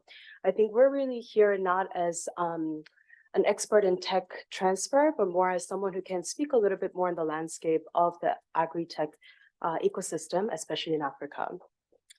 So does the click work this way? Yeah. Okay. So just really very quickly, Brighter Bridges is a data and research company that also puts together information on innovation companies as well as the investments that go into them. And we put them both on our platform, Brighter Intelligence, as well as our reports. Excuse me. And we leverage our data, but also we speak really a lot with our ecosystem stakeholders in order to put together these reports, mappings, as well as other advisory reports as well. And we've really been able to do this because our partners are really dedicated and they're very interested in various different agenda in these sectors. And some of those do include CGIAR, Bill and Melinda Gates Foundation, just to name a few. And what we've been doing in the last 5 years is that we've been mapping a lot of different innovators, as well as investors and entrepreneurial support organizations in the ecosystem. And these are mainly the ones that are operating in Africa. Some of them might be headquartered overseas, but they're all identified as operating within Africa. So I'm going to just move quickly actually after these slides. I think you guys will have a chance to look at these later on. So what we wanted to talk about today is actually then setting up the tone on what the landscape looks like in the African ecosystem for agri-food and climate tech innovations. And what we've been seeing is that over the last 8 years of the data that we've been collecting is that agri-food innovations have raised over 300 deals that do amount to over $700 million US dollars in total. And what that makes is that it makes the agri-tech sector actually the 7th largest sector out of the ones that we track when it comes to the total size of the funding. But what we are seeing is that Series A and the Series B funding are really the most prevalent funding type.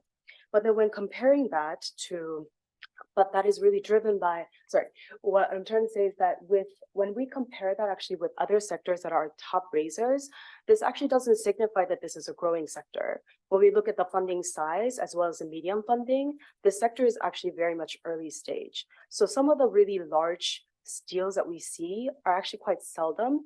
And what we are seeing is that most of the funders in this space are accelerators, research institutions, government organizations, and the private funders are actually less prevalent than the ones that are willing to do more concessional type of funding.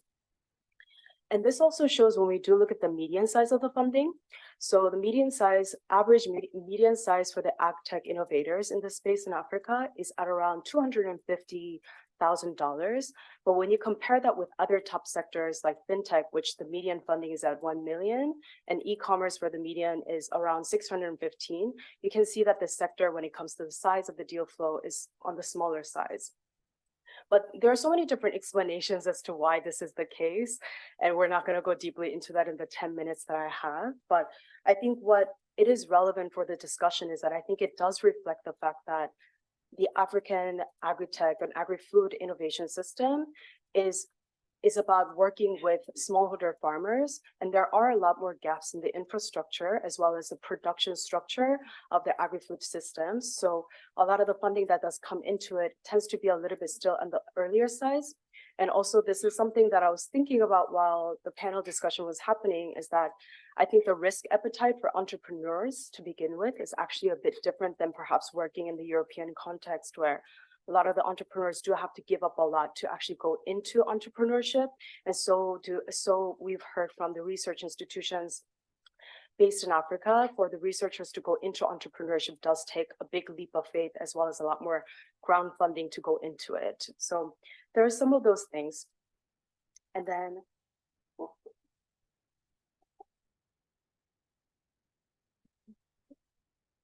okay, so there are some few exceptions though to this rule, which is, I'm actually going to stay here. So there are some few exceptions to the rule when it comes to the funding. What we see is that some of the biggest funding raised in the sector are in the products that actually work in the infrastructure rather than just at the production level. And I think what this does, and some of the examples are, I think, the famous case of the Apollo or Twiga Foods, which is also going through some of the other stuff, but we are looking at the whole products that are actually attracting the most in the ecosystem. I'm looking at this. No. The ones that are attracting the most in the ecosystem are the ones that are making connections across the value chain system, and that is followed by some of the more input related companies. Okay. So after we set the scene when it comes to the landscape of the agri-food innovation system in Africa, what I do also want to mention, just to set the tone for the following panel discussion, is some of the key trends that we are recognizing in the space when it comes to tech transfer. And again, we grappled with the idea of what does tech transfer really mean in this space. But I think based on what we've seen, it actually does mean a lot of different things. And some of the tech transfer is not actually as, I think, perhaps rigid as some of the university to the company type of tech transfer that I think was discussed during the previous session. But what it is talked about is how technology that either comes from a firm level or through collaboration does actually, it gets used for innovators to use that into the markets. So the first thing that I do want to talk about is that tech transfer is used often as a growth tool for many of the innovators. What we mean by that is that innovators, by the nature of innovation, is that they want to grow. They want to actually find the market fit in the local market. And if that goes well, they want to go into the national level. And if that goes really well, they go into the regional model. And if that goes greatly, then it goes into the global level. There is constant drive for growth, not just from the virtue of the company, but also what the investors do want in this scaling up concept that is, I think, oftentimes demanded of these companies. So the actual transfer of these know-hows, or I think what we want to discuss as tech transfer, is really at the key, is a key tool for a lot of these innovators to grow. So what we do see that is that when they are growing, they're willing to really partner with anyone who can help them in that growth journey. Sometimes it is the corporates, agri-corporates, sometimes it's seed companies, a lot of the times it is the research institutions or DFIs, but whoever can really help them or enable them is going to be a potential partner. So I don't think that we can say there's no room for collaboration with innovators, but what we do see is that many of these partnerships for growth does happen in some sort of PPP format. But the ones that we do see are sustained are the ones that can actually keep up with the speed of the operations that these innovators do look for.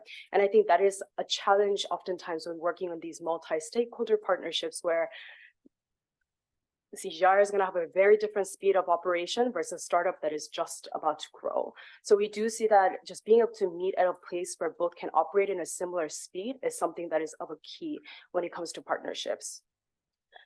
The next part, and I'm going to pause because it's a lot of just key buzzwords, but we want to talk about the cross-sectional tech transfer through bundling of products.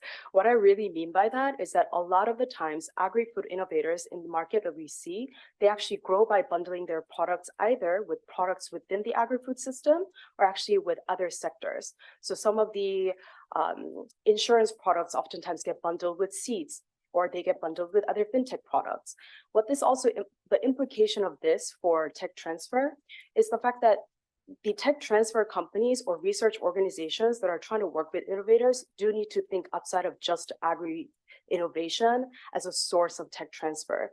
They need to be flexible about working with other tools of distribution, growth, and I think this is something that we're seeing. And what this means for us as a data intelligence company is that when we are beginning to look at funding information for agriculture, we no longer are actually just looking at agriculture. We do need to start working outside of it and see what are the adjacent sectors that are actually able to harness the funding. And I do think that this is actually one of the key areas where when we're talking about joint investments, it doesn't necessarily just have to be this funding is for agriculture, but it can be bundled with other products that I think other investors actually have a little bit more understanding of. Great. And then the last bit is, I think many of you guys have already spoken to this, is the localization of the tech transfer. I mean, the best innovation, if it's not actually thought through about who the end users are, will not really be used correctly. And I think I want to speak about localization both for the user, but also for the innovators as well.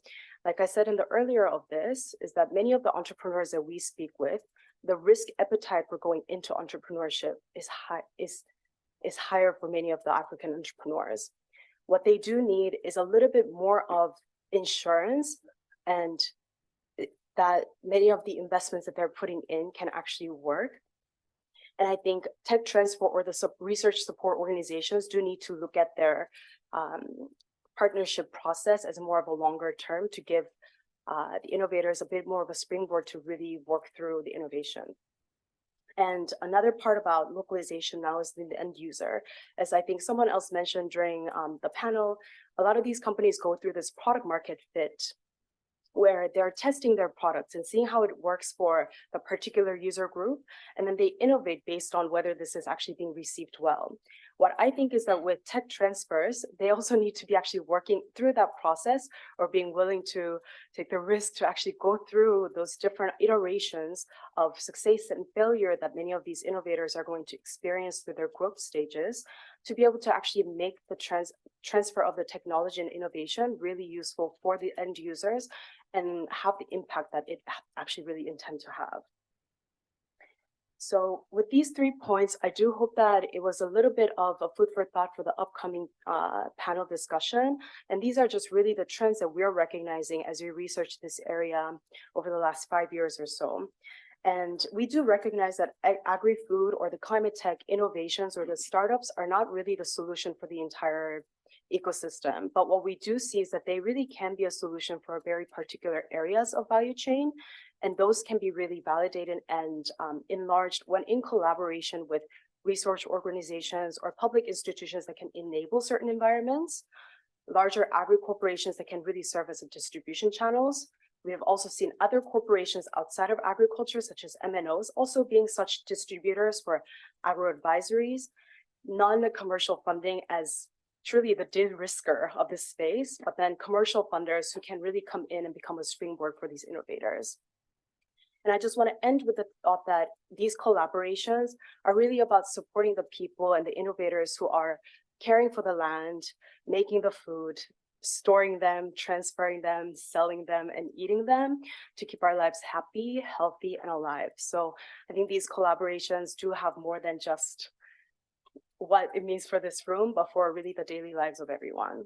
So I look forward to the lively discussion that will follow, and thank you very much for your time and attention. Thank you.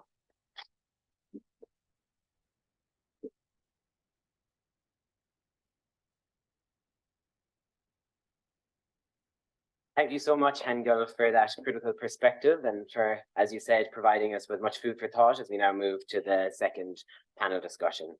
The guiding question for the second panel discussion is, how can policymakers and international institutions seize the opportunity to incentivize and support the transfer of agri-food technologies?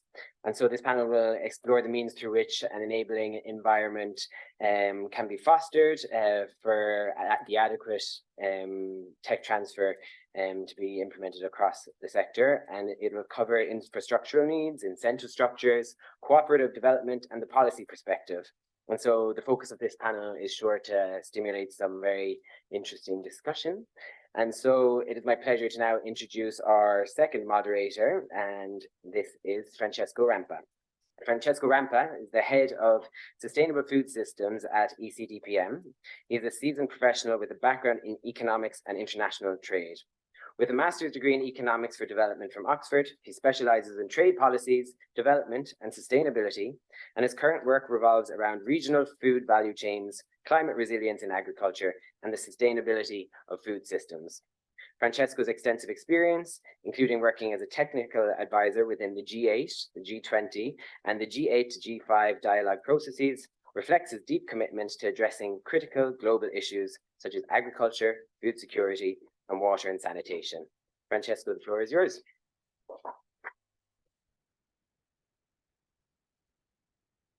Well, thanks so much, Kevin. I'm not sure I deserve such an introduction. I am very grateful for CGIAR for hosting us, and because we are a bit delayed, I would like to immediately ask for all the panelists to come over. They know who they are, please, and I will introduce yourselves as you come in. Madame Gladys Morales from IFAD, Dalguerma Chulambatar.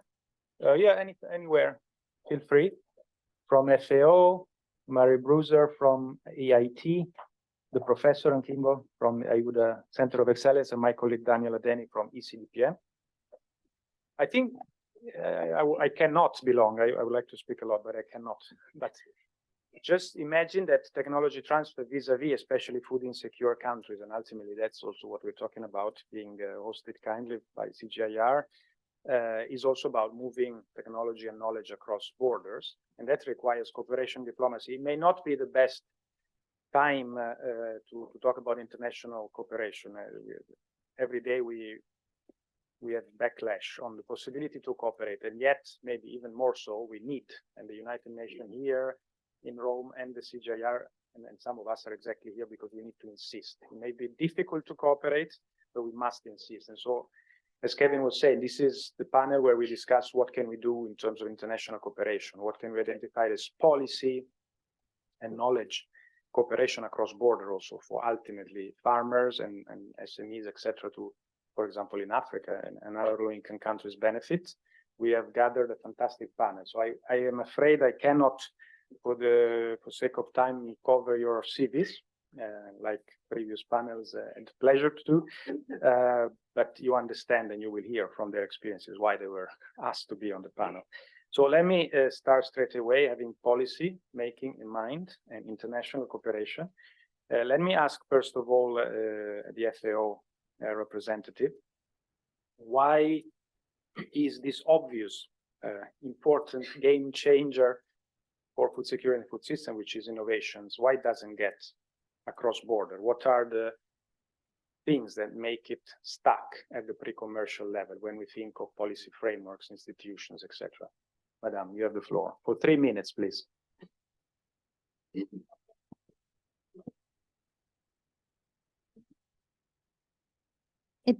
Okay, maybe hold it closer.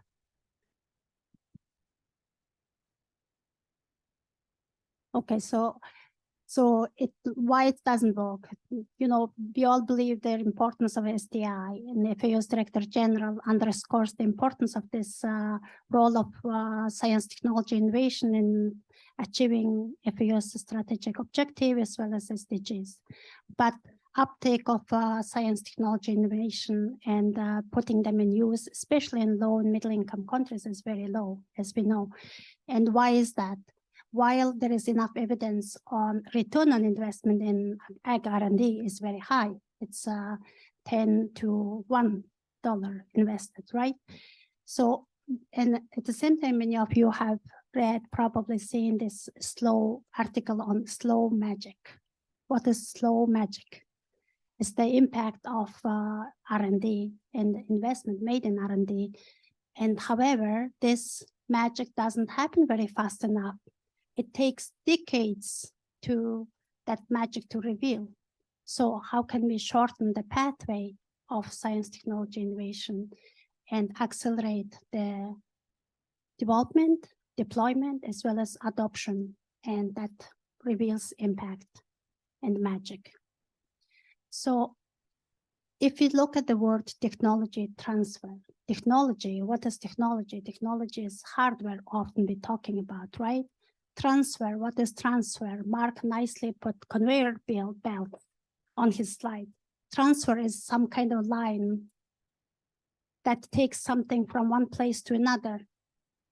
So when we're talking about technology transfer, what are we talking about? What are we transferring? From whom to whom? From where to where?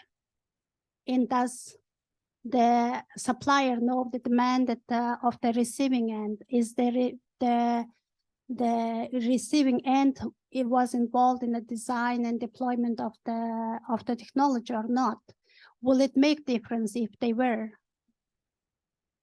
So those are kind of questions that we need to ask ourselves, and this is not a new topic. In decades, we have been talking about why there is lack of adoption, lack of uptake of SDIs. Why the investment in R&D is declining?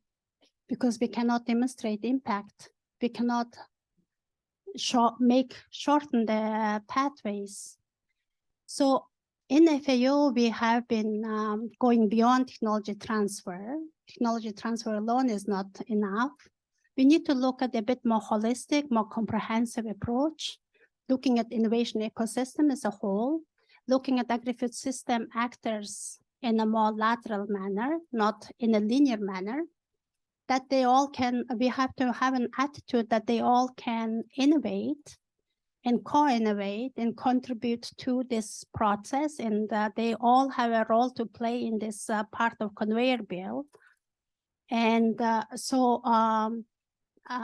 we have been promoting this agri-food innovation system concept over last 5 to 10 years, and we have a framework developed which has been tested and implemented over 20 countries.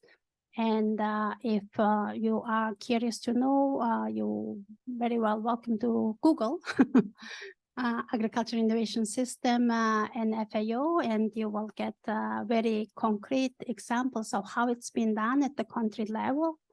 And we don't only focus on training or educating individuals, but also institutions, as some of you were saying, are very important role to play in the, and then policy and enabling positive, conducive environment for innovation, providing incentives. Somebody was talking about incentives and facilitating partnerships among all actors in agri-food system. I'll stop here. Thank you very much. Of course, FAO crucial player there, an international partner of many. Now turning to Africa, Professor, what is it that blocks, thinking of institution and policies, the progress of technology transfer in Africa? Thank you. Thank you. Thank you so much. I think it's important for us to speak of the policy that has been put in place by the AU, that is CAADP. We call it Comprehensive African Agricultural Development Program, that has been in existence since 2014. But to go through the policy line, you see that it started in 2003 with the Maputo Declaration, and in 2007 with Abuja Summit, and in 2010 with Abuja Summit again. But the key point is there is a policy in place for agriculture to get some commitment from member states. And it's also good to make mention here that Africa, the African Union consists of 54 member states, where the head of state take a decision on a particular policy in driving the continent.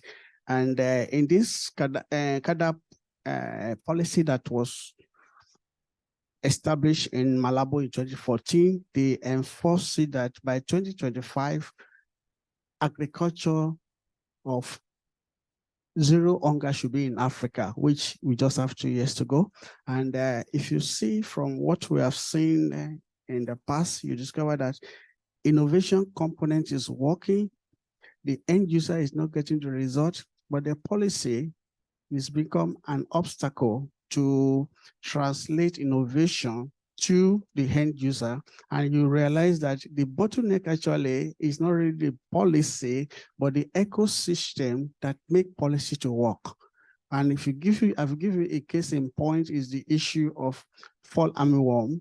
Fall armyworm was a problem from farmer with maize. And that's a problem that comes from the farmers. Another one is the traditional research that you do conventionally to get an improvement. With the innovation that we have now in the use of genome editing, you don't go through conventional process. You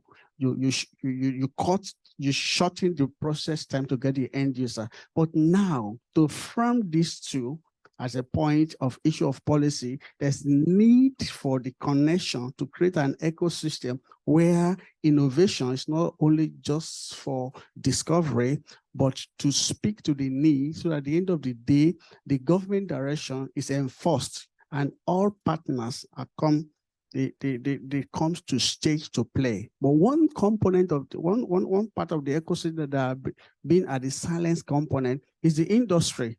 Because any innovation that is being driven from the public institution or from other international institutions, that the industry does not see the benefit, no matter the policy or the government, the investment.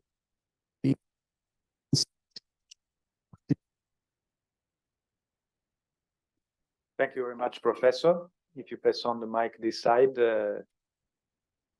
and then we'll come back, of course, with more questions for all of you. Mr. Daniel Adeni from ECDPM. What's your perspective on these bottlenecks and the governance issues around them? Thank you so much, Francesco.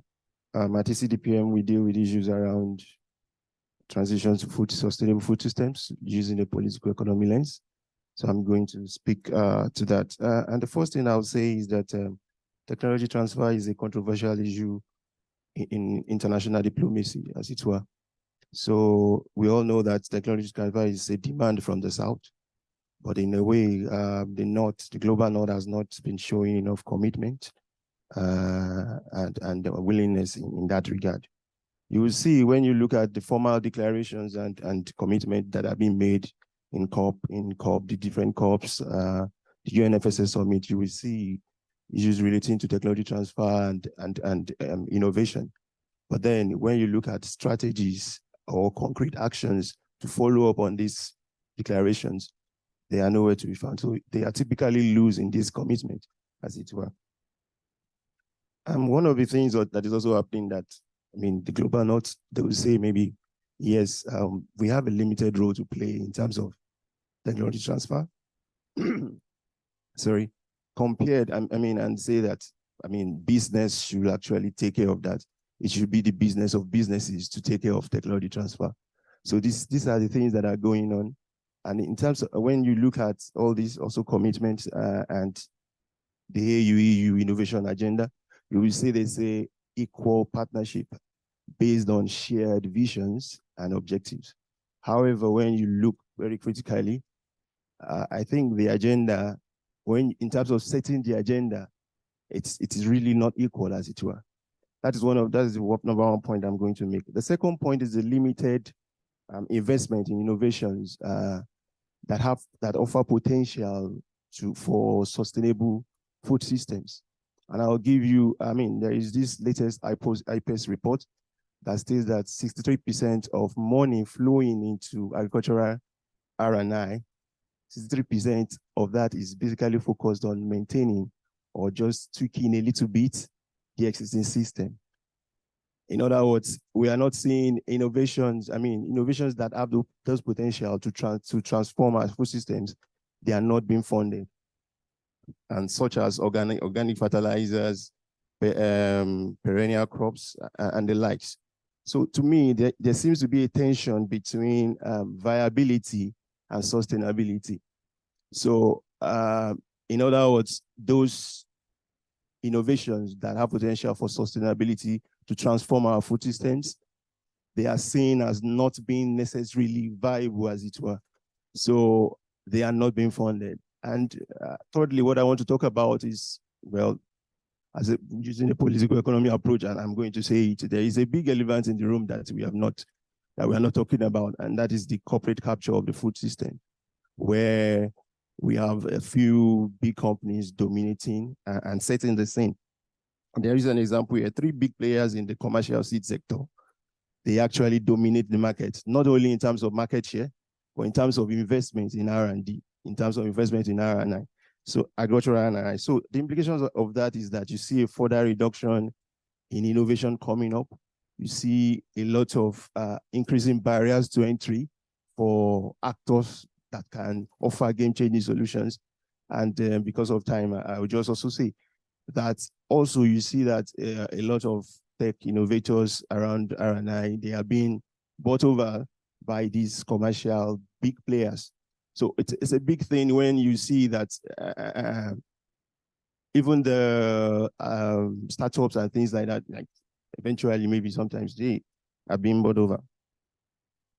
And finally, I'll say that there is non-incorporation or inadequate consideration, because when you have all these big players, it tends to be a marginalization of the small actors. So you don't consider the local knowledge enough. You don't actually then get to engage with the smallholder farmers that need these things, and eventually they are being ostracized. Finally, I'll say that in our work that we did in Kenya, looking at local adaptation to food systems, one thing came out, because the EU is providing funding for KARO, that is Kenya Agricultural Livestock Research Institute, organization to basically develop. So they've been able to develop some seed varieties but then it gets stuck in the pre-commercial phase. Why?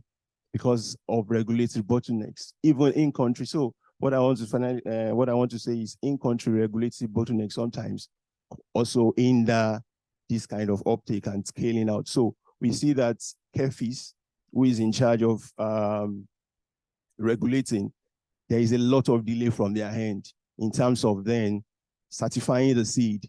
And because the financial institutions, what we were told is the financial institutions, they are actually ready to take it up, but then the certification of the seed is being delayed by KEFIS. So this kind of things actually discourage investors to say, oh, maybe we should look for another sector where we would not have to deal with some of these issues. Thank you very much, Daniel. Now, all very complex, of course, with a lot of opportunities from the first panel, but when it gets to cooperating and legislation and regulatory frameworks, it gets even more complicated. What is the experience at IFAD, Madame Morales, Gladys Morales, to try to encourage a real uptake on the ground from the technology transfer? What do you do to look at the better software to create the conditions for technology transfer to actually reach beneficiaries? Please, Madam, from IFAD. Thank you so much, Francesco, and thank you also to Giampiero and to CGIAR for the invitation. Not everybody is familiar with IFAD, so let me start by introducing IFAD very briefly. We are a UN specialized agency, but we are also an international financial institution. We are the only UN agency that is actually a fund which is credit rated and has access to capital markets. That is important for resource mobilization because, as we know, scaling up is all about mentoring, coaching, but it's also about financing. So making sure that we are able to develop innovative financing mechanisms to access those capital markets and to mobilize funding from innovative donors and impact investors and venture capital is quite important. So with that, let me start by saying that we do share a common vision with FAO, CGIAR, and also with the colleagues of WFP when we talk about technology transfer. There is especially one initiative that CGIAR run lately, and I think that you would be happy to learn if you're not aware about that, but in this high-level advisor panel that CGIAR developed the partnerships strategy, there is the concept of capacity sharing instead of capacity building. And that is quite relevant because when we talk about capacity sharing and capacity building, the mindset changes dramatically, in particular because we are developing with the users, the products are developed by the users and for the users. So for the end beneficiaries, a really human-centric approach that we have, and it's a mission that we, and a vision that we share very, very much with CGIAR. And also with the colleagues at FAO. Based on all the research that has been done, as Degi was saying, we have plenty of evidence to demonstrate that when we develop with a human-centric approach and with the users, not only for the users, but with them in the development of the products, then we have a higher probability of developing products that will be, that will be affordable, that will be accessible, and that will be actually used by the beneficiaries. In addition to that, I think that in terms of going beyond the software and the technology, we can develop fantastic solutions. We can develop great products, but if we don't have connectivity, we don't achieve much. And connectivity is our biggest barrier at the moment. We just, I'm sure that the audience is familiar now with the latest GSMA report. And according to the latest GSMA report, if, for example, we are laser focused on improving the lives and investing on the improvement of the lives of rural people and vulnerable groups. But when you read in the latest GSMA report that adults in rural areas are 29% less likely to use mobile internet, and women are 19% less likely to use mobile internet, then a big question should rise, right? We need to work on connectivity. So let me stop here. I have more to share, but hopefully in the next question, I would really like to thank you for your intervention. Those issues that you raised are issues that we hopefully be addressing also at COP28, and I think it's fundamental that we stop more and more talking about this capacity building process and concept, which is a bit colonialist, and start talking more about capacity sharing and also technology sharing, making sure that this human-centric approach is really an approach that we are following and developing to address affordability, accessibility, and use.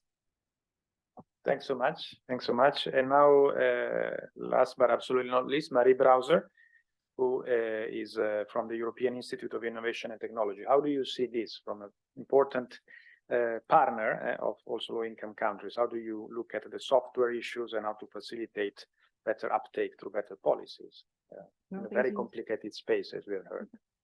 It's a complicated space. Thank you for having me. I will also start by briefly introducing the EIT Food because we have a European scope. So unlike my other panelists here who are looking at the globe, we have it slightly easier in which we're just looking at Europe. We're co-funded by the European Union. So luckily for us, the policies have come together to give us funding to drive a lot of what we do. But at the same time, we're a membership organization. So we also have SMEs, big corporates, research institutes and universities that are part of EIT Food. And together we're driving innovation in the food system. So that's anything agriculture, food related. And we do a lot of education, we do startup support, we invest ourselves, and we do project funding as well.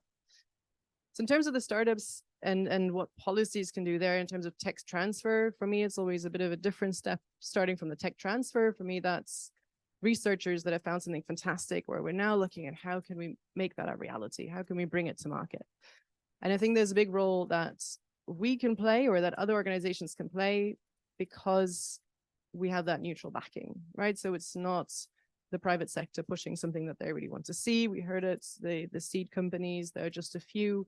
Instead, you get a neutral backer driving something, which can really position a startup or a technology in a very different light in the market. And then at the same time, you can do things like give facilities as well. So you can help take that research from the lab scale to the real scale and try to accelerate the adoption to the market, try to accelerate that take up and that the technology actually becomes commercially viable. That's part of what we do, of course, as well.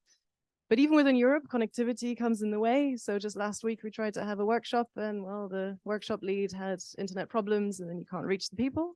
So it happens in Europe too, obviously a lot less frequently than elsewhere, but I think that is a big one to focus on. And for us, it also starts with various ways of working. And I really enjoy the way you mentioned capacity sharing. Because of course, the researchers have been trained to do the research and a lot of them want to be in the lab. They love their research. They found something that they might want to commercialize. And some of them want to take that forward, in which case they will need to be trained in the entrepreneurial skills that they haven't met in the past yet. So that's something we do. But at the same time, we also match them with CEOs, with someone else who can be their co-founder, so that the researcher can stay either within the company and be the CTO, the chief technical officer, and drive that technology forward and have someone else do the business piece, or they can entirely give that technology to someone else to then commercialize. So, and I think that's a good model because, again, you don't want to push someone into a role that they don't want to be in, but at the same time, you need someone to drive that adoption. And that's one way that we see it working. And then I think it's also giving them the platform. So we talked software. It can be in a number of ways, right? It can be a platform. It can be an online portal where researchers, startups can log what they're doing and people can browse it. You can run challenges where you have calls to action for something. But at the same time, it's also just media, right? So you can write a blog about these new innovations, these startups. And again, by putting your neutral entity behind it, putting that government entity behind it, you're going to reach a whole different audience and create a whole different feeling. And I think that's also a big piece of getting consumers on board, right? Because a lot of the techniques in Europe as well, gene engineering, right, is a big discussion still. So if we don't bring the consumers on board, those great technologies, even if we get them ready to be on the market, they won't be adopted because consumers don't want them. And so that's something I think that if we build that in right from the beginning, then we have a better chance of really getting those things taking off. So I think that's in terms of the software, well, or the soft side is the connectivity, it's the sharing of skills or getting the right people in place. And then that communication piece is big as well. Great, thanks so much. We need to leave hopefully 10 minutes or so for questions from the ground. So one of you, each of you will have the chance to maybe give me one priority that we could all work on in terms of improving policies. I mean, it was very important to hear the Rome-based agencies here talk about already doing things together. But if there is one priority that you can mention in terms of what can be done together by the international community for creating a better enabling environment for technology transfer, what could that be? Start with that, again, from FAO. Well, let me tell you about the recent initiative, well, not so recent, FAO embarked a new challenging initiative on creating data, documenting data and information on agri-food innovations and technology in all countries, especially low and middle income countries. And it's framed in our flagship initiative called Agri-Food Technology and Innovation Outlook, ATIO. So again, if you search ATIO, FAO, you'll get much more information. But ATIO is embarking a very ambitious undertaking, which is not doable by FAO alone. We will need partners, academic research, as well as other partners in agri-food system to contribute, make this possible and available. The purpose of ATIO is really to put in place an evidence that will support future investment and policy decisions in agri-food science, technology, innovation. So with considering the time and it's staring at me, I'll stop here, but please do look at the ATIO. It is going to be a major undertaking which was launched last year, World Food Day, the introduction to this initiative, and the post flagship will come out in 2025. Thank you very much.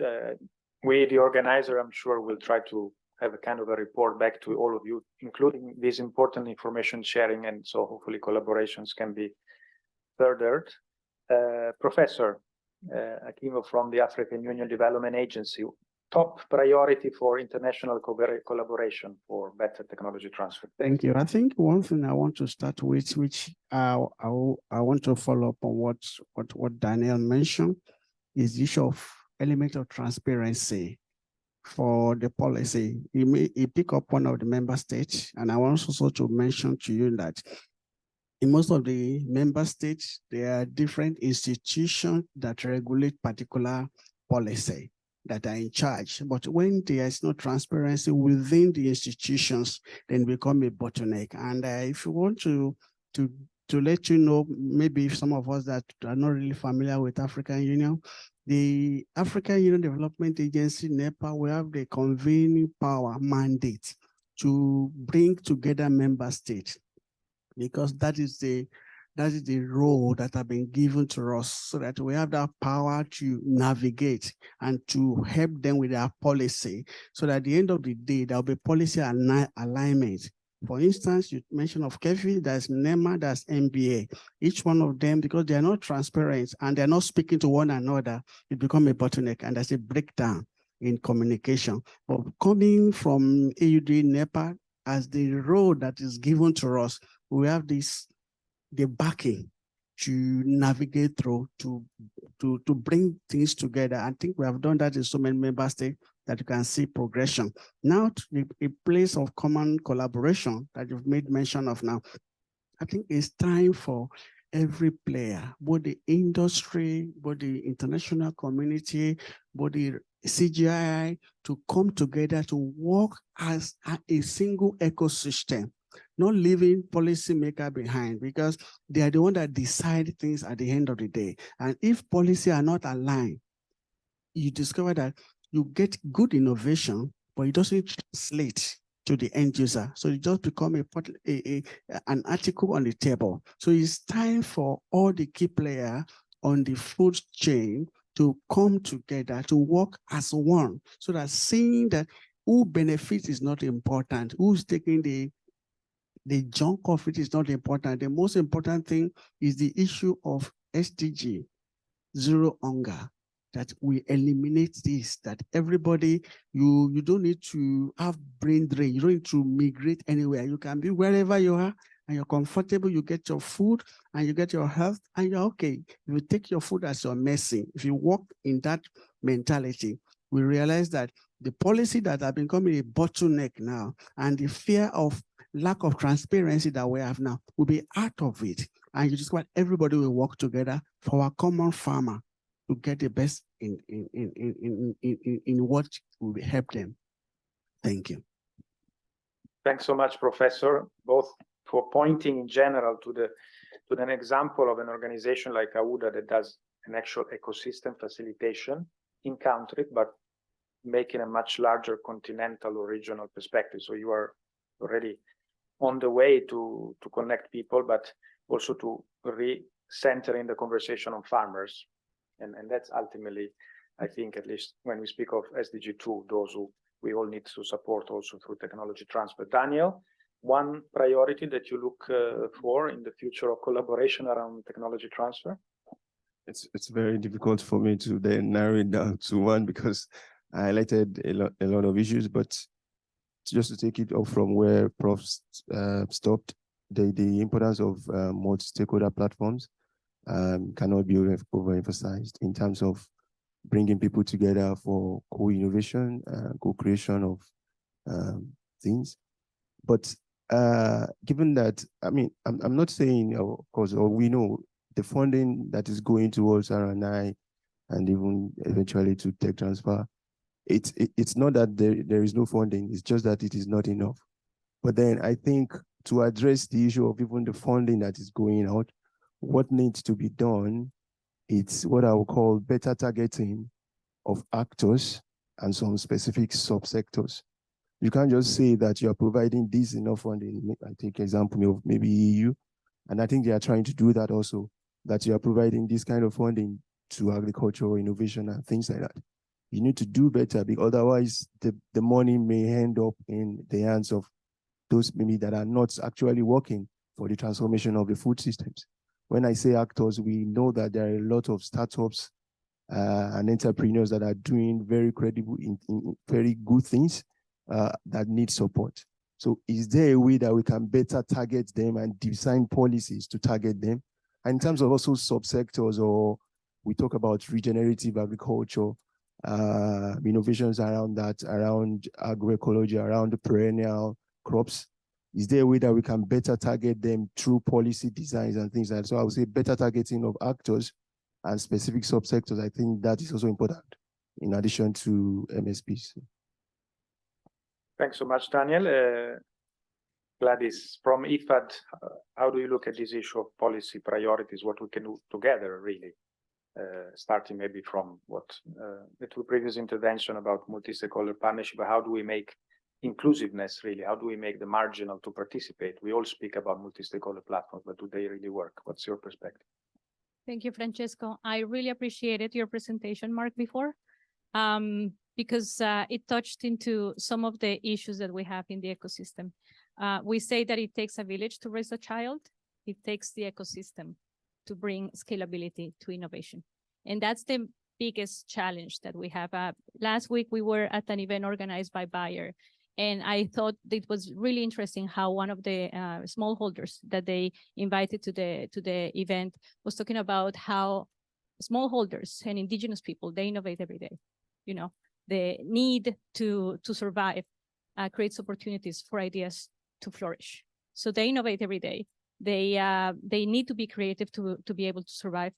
Where is that they are lacking support from our agencies and from international financial organizations is in being able to scale up those innovations. So we have examples in IFAD's South to South and Triangular Cooperation Initiative. One of them is Hello Tractor in Kenya, where IFAD identified that there were, through surveys and environmental scan, IFAD identified that there were only 50,000 tractors to address the needs of millions of smallholders. So we supported the creation of an app that works as Uber. So the high-level concept of this app is that it's Uber for tractors, so that people can actually rent these tractors and use them. That, in addition to that, we are also promoting skills development in youth, and funded a project that is a cooperation between Guatemala, Brazil, and Chile, where entrepreneurs in Guatemala, and this goes to the development of bioorganic agricultural inputs to defeat the negative effects of agrochemicals. So the entrepreneurs in Guatemala were developing the bioorganic agricultural inputs while working with women entrepreneurs in Brazil. They were using this knowledge so that it was also addressing the needs of women. And at the same time in Chile, working with indigenous people to ensure that that traditional knowledge from the indigenous people in Chile was also incorporated into this initiative. So it's through that knowledge sharing. But most importantly, I think I would like to mention one particular initiative that we are running together with the WFP Innovation Accelerator, with CGIAR, and with the international financial institutions, where for the first time I think in history, we are coming together to launch a joint innovation challenge. And the novelty of this joint innovation challenge is that instead of being competing with each other on who grasps more attention from the media and from donors, we are all very much aware of donor fatigue, we worked very consciously in identifying which was the value added of each of our agencies. What could CGIAR bring? What could WFP bring into this joint innovation challenge? And each of us is putting our best into the bootcamp that we're developing under the leadership of WFP, into the financing mechanisms under the leadership of IFAD and the Asian Development Bank, and those mentoring, coaching facilities that are being developed also in partnership with the World Bank, the Inter-American Development Bank, so that we can scale up those ideas. So the challenge is still open. It's artificial intelligence for climate resilience in rural areas. I really, really invite you to participate in the challenge and to benefit from the mentoring, the coaching, the financing. And again, climate, youth, women, those are our priorities. Partnerships, strategic partnerships where each of us is contributing value added that is very specific, and when we are in a space where we really collaborate and each gives the best of our value added. That will be my policy priority. Thanks so much. Thanks so much, Gladys. And Marie, what can you add to these important recommendations, especially to scale up, of course? How do you do that at EIT? It's tough to follow on from all these great examples, to be honest. But with us, again, our scope being just Europe, I'd like to share a little bit of what we do in our accelerator, because I think that's an example of where we've really brought different actors together. So the EIT Food Accelerator Network, or EIT FAN in short, because we love acronyms, is where we work with startups at 5 locations, and these are run with partners. So we have the VTT, for example, a Finnish research institute working with us, or the accelerator from a university in Munich. And each of them focus on one problem, one topic. So last year, for example, we had food as medicine, or we had regenerative agriculture. And so in each of those locations, we're going to have the 10 best startups of Europe located. And because we know that scaling is so hard, at the end of the journey, they don't do an investor pitch like they do everywhere else, but they do what we call a tech validation pitch. So that's about, what do you need to do next? So is that scaling something in a fermenter in the lab? Is that doing a field trial? Is that trying your technology in a novel crop? And what we do then is bring the ecosystem on board as well. So of course, we already have our partners that are implementing it. So we have our local partners coming in. So we have the Munich ecosystem, the Paris ecosystem, the Israeli ecosystem coming on board.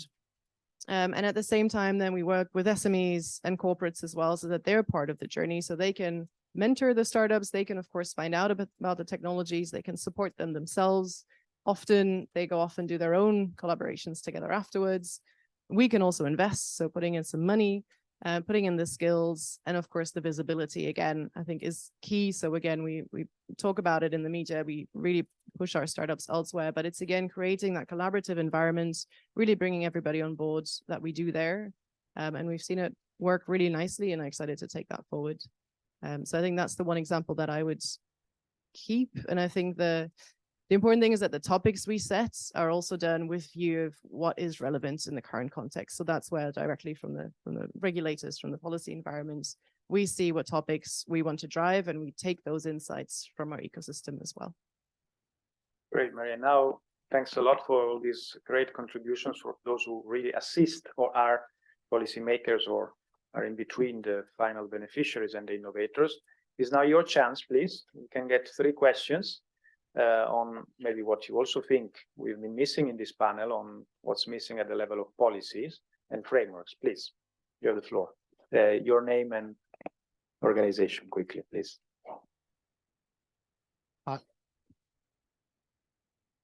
Hi to everybody. Vasco Morini, World Bank and 50 by 2030. I like very much this moon shooting approach, but I think we need to take a step back, and I link with what Professor was saying. What is missing in many developing countries are data and statistics. Data statistics reduce uncertainty. And with more certainty, definitely you can have entrepreneurs and people investing. So a strong investment in data and statistics in many developing countries, I think, is an essential prerequisite for all what you are doing.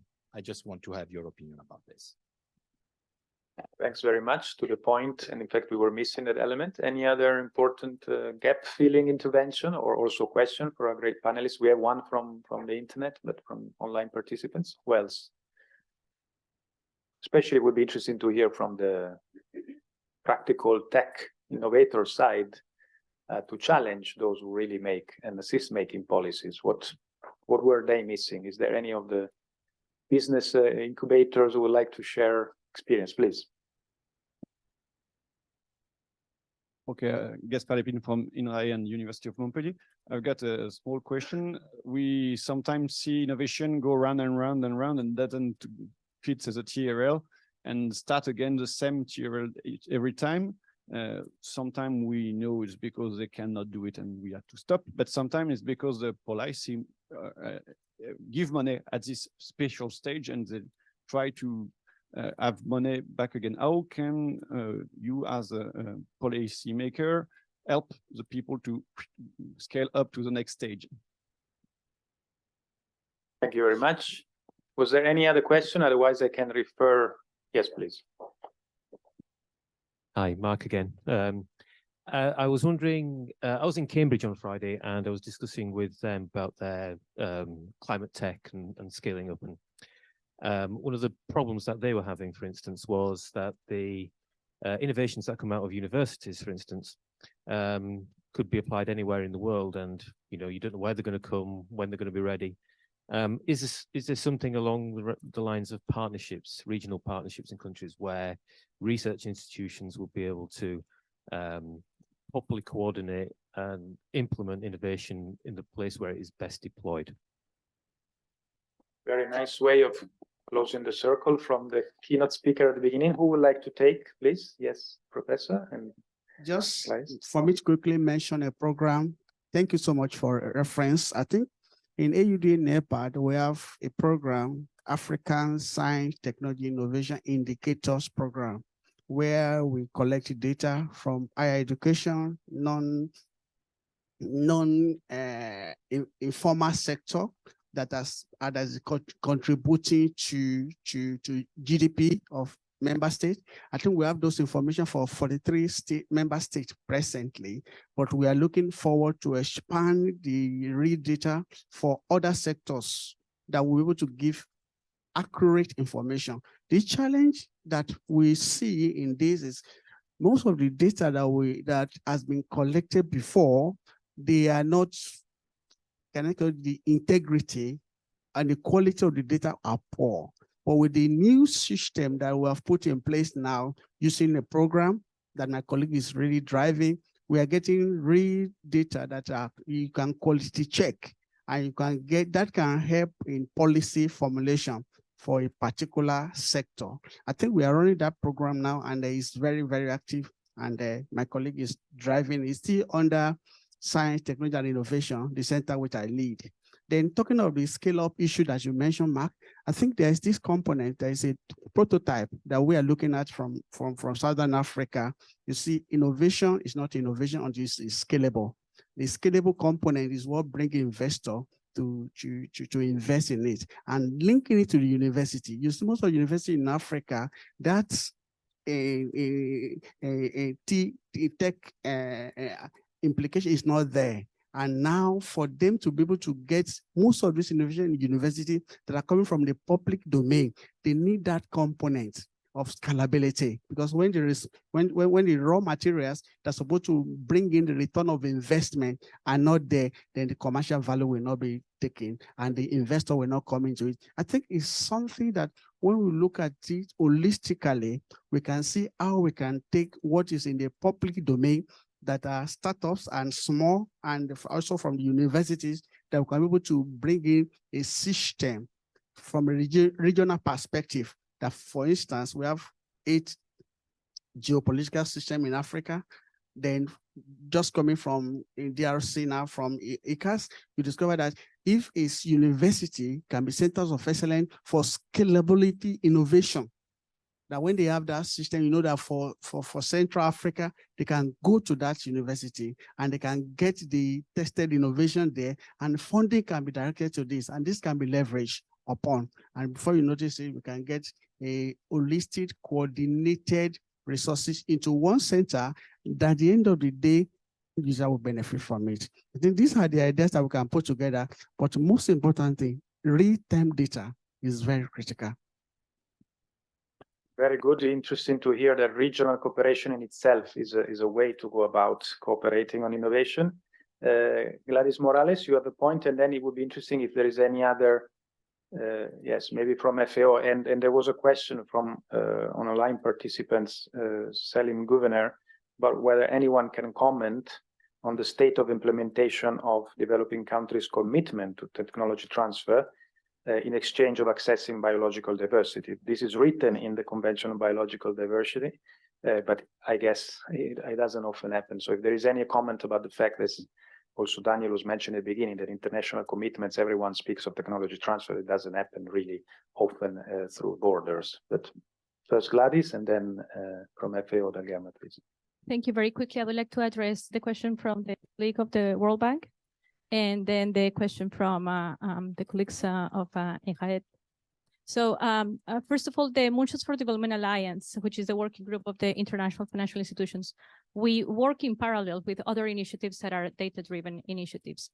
The World Bank is leading an initiative right now as part of the Moonshots for Development Alliance, which is the Data Partnership Program Initiative, which aims exactly at that. And it's not only about data collection, it's about also harmonization of the data so that it's comparable and so that we can improve our analytical methods. So it's about data collection, it's about improving data analysis, and it's about leveraging on technology so that we can deliver better results in our analysis.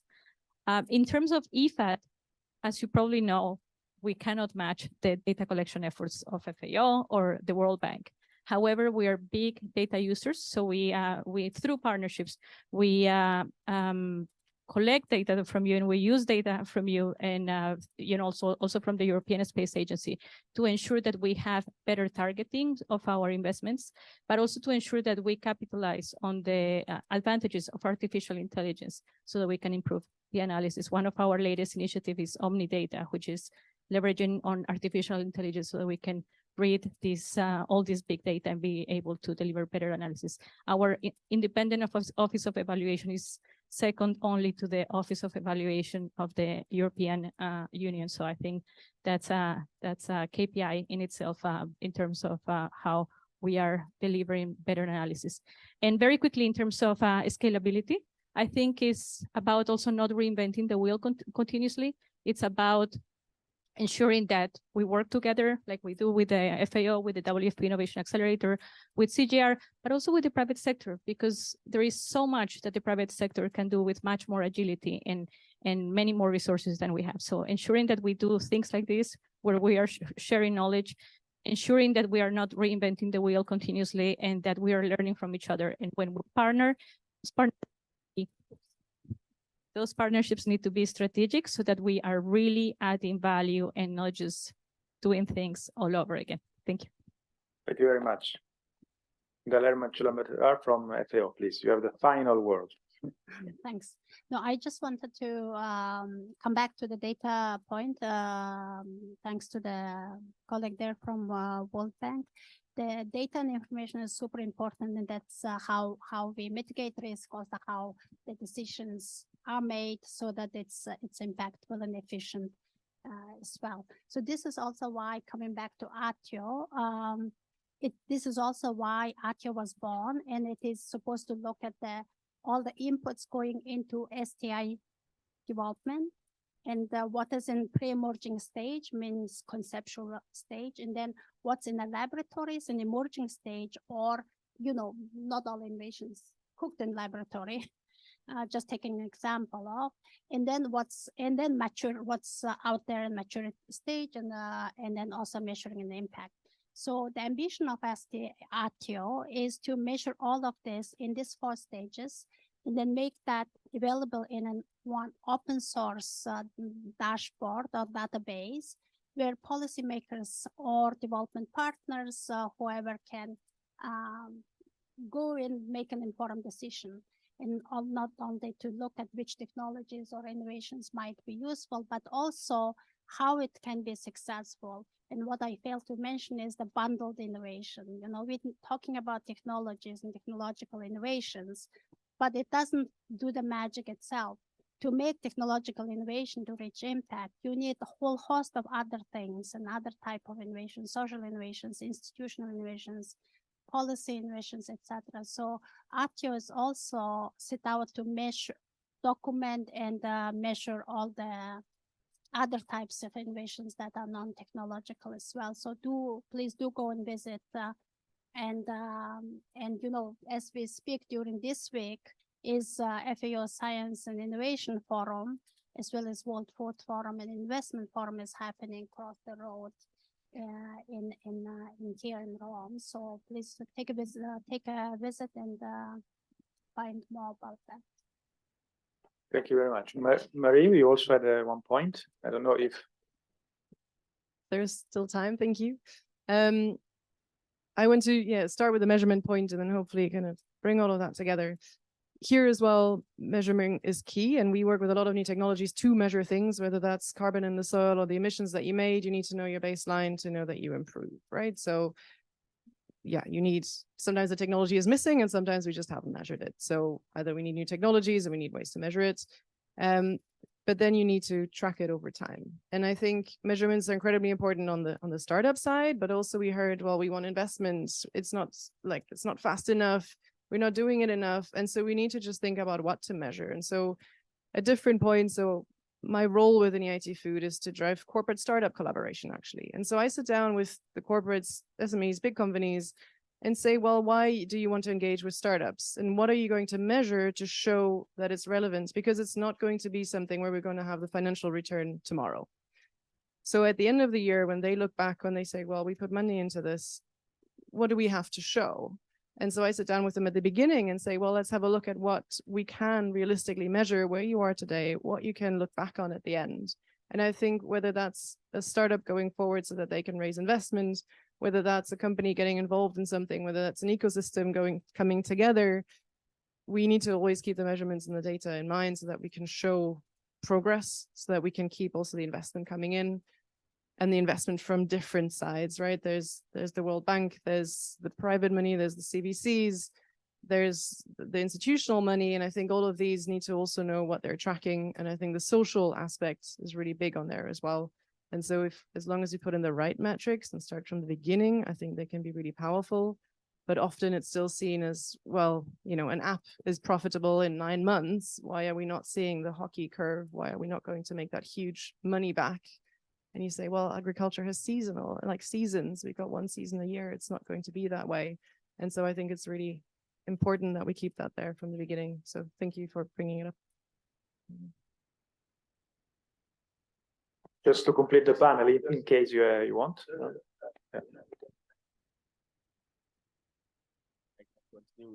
Anyway, about the question online about commitment from developing countries. I think, in my opinion, also it's something that we need to improve, especially in Africa, because when you look at the CAD process and also the Malabo Declaration, there is a certain percentage that needs to go to agriculture from the budget of our government in Africa.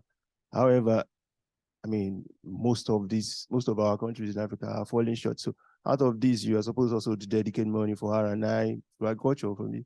So when you are falling short, of course, we have a lot of priorities in Africa. So in terms of commitment, I think we can do better also from our side. And yeah, and then also to strengthen partnership. Thanks a lot for this final reminder, monitoring investment and their impact, but also monitoring the commitments of our governments. That's never to be forgotten. Back to Kevin for closing remarks, but first of all, please, a round of applause for a great panel.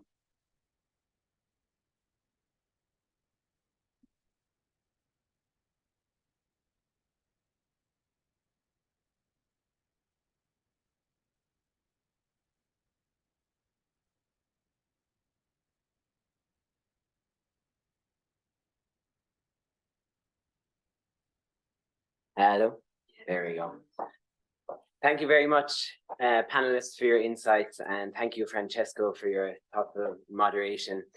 We were intending to have Ambassador Stefano Gatti with us today to provide the closing remarks, but unfortunately, Ambassador Gatti isn't able to attend. But nonetheless, we would like to really extend our gratitude on behalf of CGIAR's Accelerate for Impact platform for the continued support of the Italian Ministry of Foreign Affairs and international cooperation. They've been fundamental to the successes that we've had to date. And so, as we reach the end of today's proceedings, I would like to take this opportunity to offer a brief reflection on what has turned out to be a highly enlightening, empowering, and energizing event. It is clear from listening to the speakers today that tech transfer and other mechanisms of support for early stage innovations have the potential to drive truly transformational changes within food systems. That said, the journey from idea to impact for innovations is hindered by insufficient technology transfer mechanisms.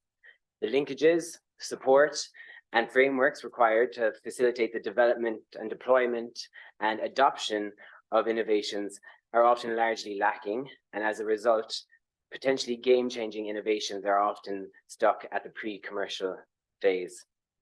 From listening to our speakers today, however, I am filled with a sense of optimism in regard to how we can rethink, recalibrate, and reprioritize our efforts in innovation and tech transfer to ensure optimal impact at scale. The dialogue today explored many models through which we can accelerate the development, deployment, and adoption of agri-food and climate tech innovations. And I want to briefly touch on a few that emerged repeatedly in the overarching ideas. There was considerable attention given to the importance of focusing our efforts on tech transfer on creating market-driven products. And that means, centering our efforts on what it is that end users actually need. Co-creation with end users, particularly farmers, is vital for crafting sustainable and resilient and accessible solutions. This is particularly true in the global south, as many of our speakers today iterated, where the need for systematized support for the development and deployment of innovation is markedly pertinent. And this marks a particular consideration as we strive to drive equity into our food systems going forward.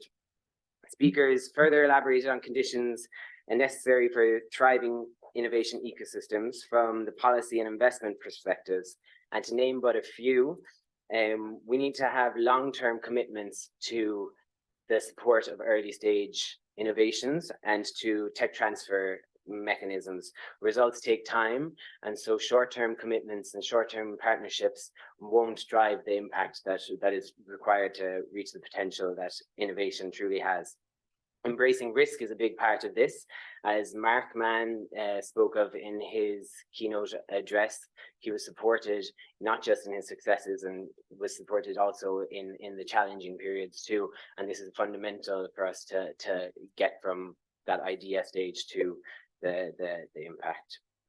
There's a strong need for legal frameworks to support policies, and this will help universities, research centers to support the development of startups throughout.